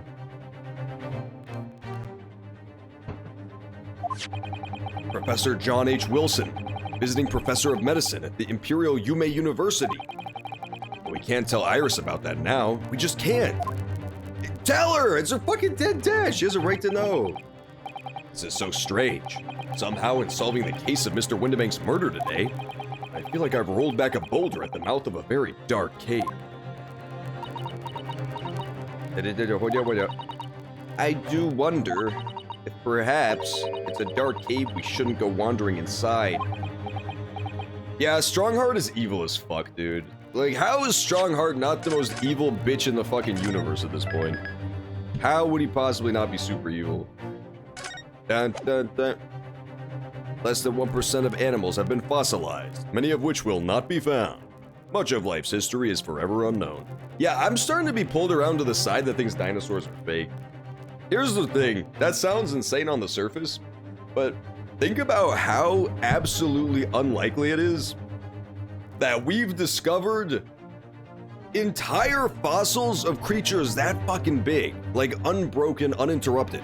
An entire fucking T-Rex, just this monumental creature. Meanwhile, how many fossils do you find of creatures in general? Almost none. I think it's a British racket that's been going on for too long. They've just been jamming shit together and calling it cool monsters. I would do the same thing. If I found a bunch of bones, I would turn them into cool monsters too. It's like building Legos. Like building dang Legos. Yeah, what could be, we just got so real. Now this in real life is the dark cave that we should not explore, because otherwise the black helicopters are gonna come flying in behind me and blow me up. But all I'm saying is think about how weird it is that with how fleetingly rare fossils are, we somehow have entire giant dinosaur fossils. It doesn't make any sense. And all I'm saying is that if the world is only 2,000 years old, at what point were the dinosaurs around, right? Were they around in the year 200? I don't think so. There are no historical records of dinosaur sightings, to my knowledge. Hoonk! Yo, let's go, Hoonk! The Hoonk came to interrupt me. It didn't want me teaching too many facts to the people. Oh dear, the ship is gonna set sail soon. Yes, it seems so. I'll sail on that steamship first to the port of Dunkirk in France. Then I'll change onto a large passenger. No, she didn't say her name was on the list, right? Please tell me she didn't say her name was on the list. Oh, no. Okay, Jay Wilson. Asian. Gregson, and Asogi. Okay, thank God. Thank God. It's not her. Her name's not A something, right? No, it's Susato Mikotoba. Okay, she's fine. She's fine. She's fine. She's totally fine. She's totally fine. Because this would be a prime time for her to get turbo murdered, is her being completely by herself on a overseas voyage. Nah, I still think she's gonna come back as like a rival character later. That seems way more likely, just based on the arc she's had throughout the game. It would be very random to kill her off. Don't kill off Suzutoba, okay? Just because I never remember her name doesn't mean she's not cool. Then I'll change to a large vessel bound for Japan. You're really going then, Susie? We wish you a safe passage, Miss Susato. Thank you so much. I wish all of you the very best. Miss Susato, I had hoped to have always had you at my side to guide me and support me. Mr. Naruhodo!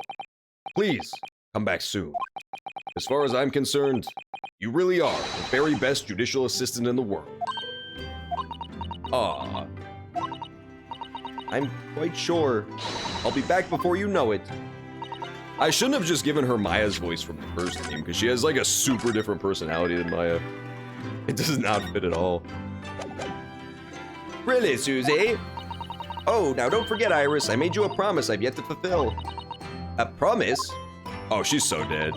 She's so fucking dead, dude. About your manuscript. Oh. Oh yes, the Hound of the Baskervilles. Well, I'll be waiting for you then, Susie. A promise is a promise. Definitely, Iris. And then Susato was murdered. Mr. Naruhodo? Yes? Do you remember the first time we met? No. On the SS Burya, when I was dragged out from that wardrobe. I do remember that! When I thought my friend got murdered by me. Still half asleep. If I remember rightly, you threw me halfway across the cabin with a Susato takedown. You know very well that I'm talking about after that. It's strange, but being thrown together as we were in that case, I somehow felt straight away that you were the perfect person to continue Kazuma-sama's great legacy. What legacy? What is he doing?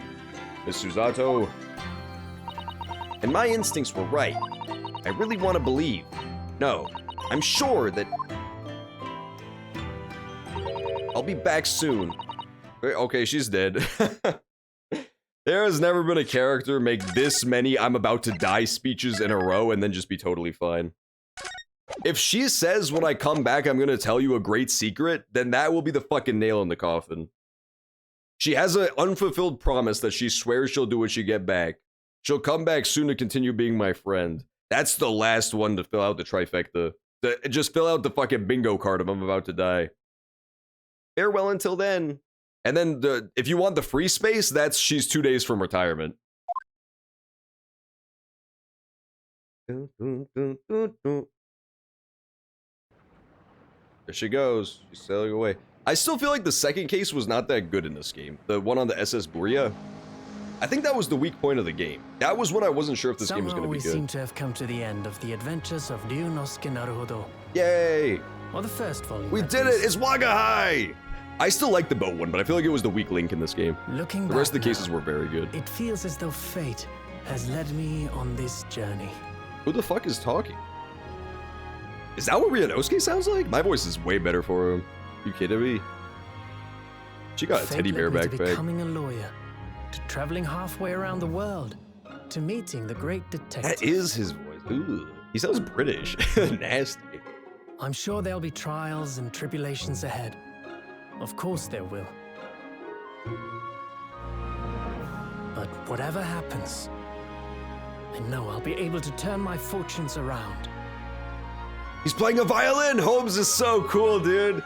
I love Sherlock so much. He's such a dipshit. It's After great. all, I have the greatest friends in the world on my side. And one of them is going to be murdered on a boat. I mean, oh shit, I spoiled the second game. Oh, rats. Nah, she'll be fine. Yay, I beat Ace Attorney Chronicles. No game overs. Let's fucking go. I thought so sure I was gonna lose that last case. It's not even over! God damn it. It refuses to end. Yeah, you're right. They did meet at the end of the first trial. It was just more dramatic to pretend like they met on the boat, I guess. No, you're 100% right. They met after the first case. I'm pretty sure they did anyway. When I was talking to J. Jonah Jameson, aka Professor, yeah, she was 100% there. Maybe they just didn't talk much. Ah, yes, Mr. Naruhodo. Please buy the DLC for $49.99. Yes, Mr. Sholmes? I have some rather awkward news. The railway company has decided to sue over the special express train, apparently. Ah! It caused such a commotion on the line, all the other trains had to wait at stations. But really, we would never have made it to Dover in time otherwise. Anyway, I explained everything and how it was all your fault. Ha! Ha! Now, this is an Ace Attorney callback. This is how like all the Ace Attorney games ended. Poor Phoenix just getting thrown under the bus for some random shit.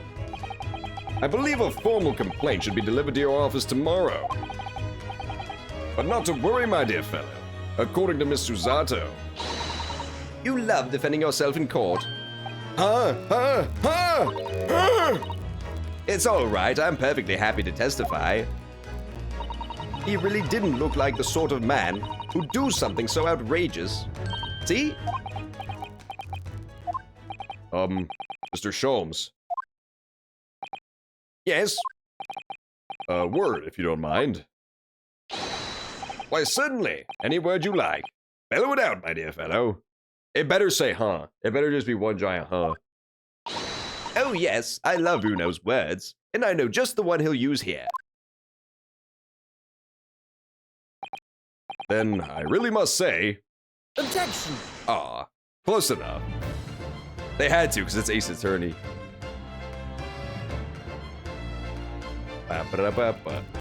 Nice. So you get a little closing compilation of him defending himself in court. And then it shows the Bobbies beating him to death with sticks after he's found guilty. Yeah! I beat Ace Attorney Chronicles! Woo! In the following weeks, hundreds of music boxes arrived at Baker Street from all over Europe. Something was afoot, though it transpired I had ordered them all myself. So I advertised them for sale with used by Mr. Sholmes to solve an important case. And the money I've earned! Consulting detective work pays a pittance by comparison. It's funny because, like, this guy is not actually known for saying objection. He didn't do it that much, and it, like, wasn't made a big deal out of what he did. That was exclusively, like, a callback. I haven't slept a wink. The manuscript is due tomorrow now. When I'm this busy, Hurley usually cooks me breakfast. Well, cooks is an overstatement. For some dry toast and insipid coffee. That's what all British people ate. The beans, he forgot the beans. I do miss Susie. Iris was later killed when she was struck by a moving carriage, while solving all of the world's math problems at once. This douchebag got flushed down a toilet. Witness, your testimony is riddled with contradiction. Rarely do rare Koban coins hide under rare stakes themselves. Oh no, this poor guy's on trial now. Well, I so know, yes or no, sir, knows his father's an innocent man. Are you calling my son a liar? Witnesses, my courtroom is no place for your petty argument. Dude, this seems to go by too fast. I can't remember the voices in time. Yeah, you're right, the prosecutor was Mr. Crab. Shit. It went by too fast. Having delivered the Russian dancer to shore in Shanghai, I laid low on the steamship for a while. Yeah, see, he didn't see what happened to her either. But last night I apprehended an extremely suspicious Japanese man on. I've done nothing wrong. All I did was give Wagahai's offspring refuge in my pocket. A man brings some kittens on board and suddenly he's a hardened criminal. It's not fair. So he abandoned his cat, but he brought its babies. What a fucking asshole. What an asshole.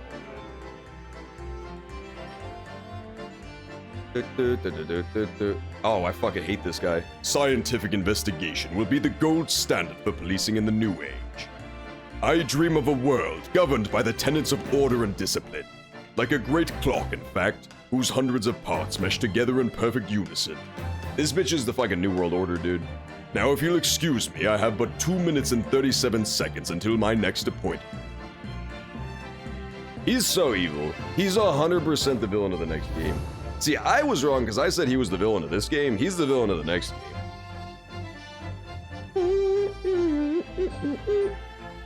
The latest Rand magazine is out, and I'm in it again. Whenever I say that one line she wrote now, I'll get a standing ovation. Want to hear it? Oh, he's out of jail. Not bad, I suppose. For an amateur. Yeah. Glug, glug, glug. Glug, glug, glug, glug, glug. Ah, her ladyship puts me to shame. I liked Gregson a lot. He was fun. I don't know. See, the thing is, I want to say that Clockman is the villain, but he seems like he's on our side. It feels like the villain faction who sent out like the hit list is trying to disrupt international relations. Been visiting the old girl on a daily basis, of course. Must say, battling with those bally stairs every day has done wonders for the dicky peg. What the fuck is the dicky peg? Yo, fucking Garrett, keep your fucking dicky peg to yourself, bro. Is that what the cane is for, pegging people? Because that is next level disgusting, my friend. I don't want any of that business. Don't give me the side eye. Don't give me the side eye like a dog. Yeah, it feels like the villain team is trying to fuck with international relations, and it sounds like Clock Guy wants to build a new world order. My Rowley is back on the beat again, all thanks to the Reaper. There's nothing I enjoy more than these days out hunting small change in the gutter. I'm a better Bobby now, looking out for Londoners, their dropped half pennies, and me lovely wife. I'm glad they stayed together, and he got out of jail. Oh, Pat. Oh, Rowley. Cool, happy ending for those two as well. Come on, Skulkin brothers! I hope they got out of jail. I hope they got out of jail. That's true, as long as the old man pegs me and we don't make eye contact, it's not gay. Looks like I'm going to be doing time for a bit now. But Iris comes every day for a natter, so it ain't too boring. And then her fucking 8-foot-tall cellmate comes up and shakes her down for money. She's always going on about all them cakes, too. Criminal investigations are kind of interesting when you get into them. Yeah, she's gonna become the Inspector Lestrade next time. Cellmate slams her head into the wall, killing her instantly. What's all this then? You was hiding a scarf from me? Is that a guinea you got in your fingers? Yeah, it's Graydon. Yes, I renounced my upbringing and chose a life of sophisticated crime. Regrets? Please. Give over, bruv. That ain't the Ash we used to know. We got here in time to plan the comeback of Milverton and Skulk's Milk Run, right? The Three Musket Watsons. Milk in the neighborhood for all it's worth. That's fucking awesome. That's what his dance was for. Oh, it all comes together. I didn't think of that at all. He was the middle of the Skulkin act. I mean, they should be facing the center then if that's the case, but still. He was doing the Milkerton run dance. That's cute, I like that. Unfortunately, he is going to be killed, and they probably will as well for being accessories to murder. This past 6 months has been a time I shall remember forevermore. Painful goodbyes and wonderful encounters. I've come to realize that's what life is all about. Naruhodo-san, I promise. Your assistant will return to you one day. But for now, I leave you with many memories. And a heartfelt wish. That life will treat you well. And a car bomb. But mostly the heartfelt wish. Who else we got? Did we meet anybody else during this adventure? Nah, not really, huh? Oh, it's the photograph. Every now and then it makes me laugh. Where's Toby? Toby didn't show up a single time in this game and is getting fucking uninstalled. Yeah! Woo! Hell yeah! Wow, that was really good. That was, I think, up to par with the original Ace Attorney games. I was pleasantly surprised by this one. The first couple sessions, I wasn't like super into this. Up until the point where we actually like landed in Britain, I was like kind of on the fence about this. But wow, it got very fucking good. It had some of the best cases in the entire series that I played so far. Now this looks like fucking dog shit. They should have stayed with the 2D for this part. But yeah, that was very fucking good. I think overall, the 3D models definitely hurt the presentation of this game. The 2D sprites were just so good in Ace Attorney 1 through 3. But besides that, it was very much on par, like with the other games for sure. Super solid. Super good. And again, we will do Ace Attorney Chronicles 2, but not anytime super soon. Just because look at her! She's so evil! Ugh. Wait, but she looks taller than the other girl. I don't know. Maybe I'm wrong. If it shows the Russian ballerina girl and she's like way smaller than that, then I'm probably super wrong. I still don't trust Professor Jameson either. Okay,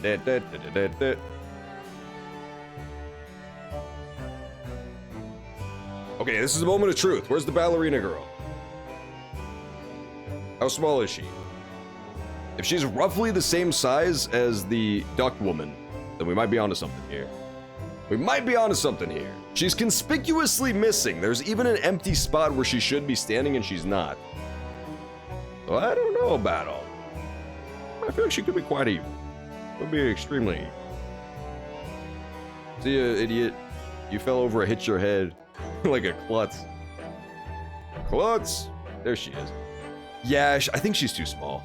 I think she's actually too small to be Giselle Brett. She's significantly tiny. Now, Giselle Brett could have been just in giant shoes or something, but she's like significant tiny. Give me my fucking sword, Mikatoba, you piece of shit. Kill you. Pulls out the sword to stab her head. The JC Staff made this shit? JC Staff is like an anime company, bro. Didn't they make fucking Azumenga Daioh from like 1990? Yeah, Kazuma, R.I.P. Kazuma, he ate it, man. Kazuma ate it hard. He got a turbo murdered. I still don't trust Strongheart. I am fucking genuinely shocked.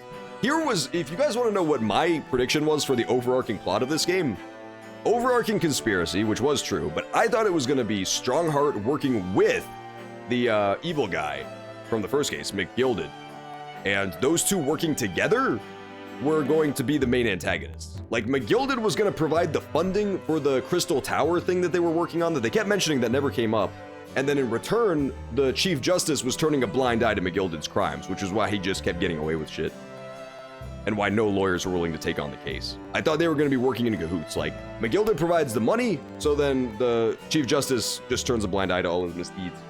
But completely wrong. McGilded was actually dead. I thought McGilded faked his death by using one of the guys from the first case as a body double and then escaping. But no, he was dead. He was just dead. He was just super dead. Yeah, R.I.P. McGilded, man. A true hero. A true American hero. He had the entrepreneurial spirit that Americans would come to have in the coming century. He was a man born in the wrong country, for sure. If McGilded had been born in America, he would not be remembered as a villain, he would be remembered as a job creator, okay? He was paying 1,000 guineas to his employees. He was basically the Elon Musk of ancient England. Get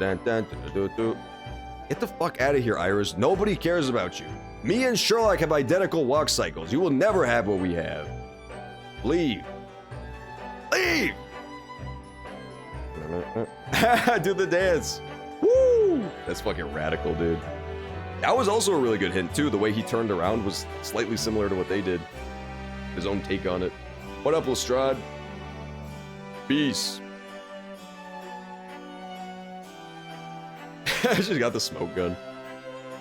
That was really good. I like that one a lot. Is it my favorite Ace Attorney game? I don't know. I might still like Ace Attorney 3 the best. But, they're all really solid. They're all, like, remarkably solid. There's yet to be a bad Ace Attorney game that I've played. And again, all of these parts of the story will be up on YouTube. I have a YouTube archive. You can see in the bio below. There, all the old story playthrough parts go up as they're finished. So this finish will go up today, and then the whole playlist will be available. Ace Attorney Chronicles Part 1 through, I think this is like 16 or so. All the Ace Attorney Chronicle parts will be up as of tonight. Maybe tomorrow morning. It takes a long time to upload. Yeah, we beat it! Woo! Let's go Ace Attorney Adventures. So yeah, next time we play Ace Attorney will be in a little bit, once we give it some time for people to simmer the fuck down. What the hell? Why are we wearing like fucking Pokemon outfits? Pokemon, man. Oh. I don't think I cared about Kazuma as much as the game thought I cared about Kazuma. I feel like he was not that interesting or or like likable because he died in 2 seconds. We didn't really get to know him that well. Dun-dun-dun. Yes! We did it! Ace Attorney Chronicles is over! Oh my god, that was so long. So yeah, next time, Ace Attorney Adventures 2 Resolve will be the next big Ace Attorney playthrough we do, so stay tuned.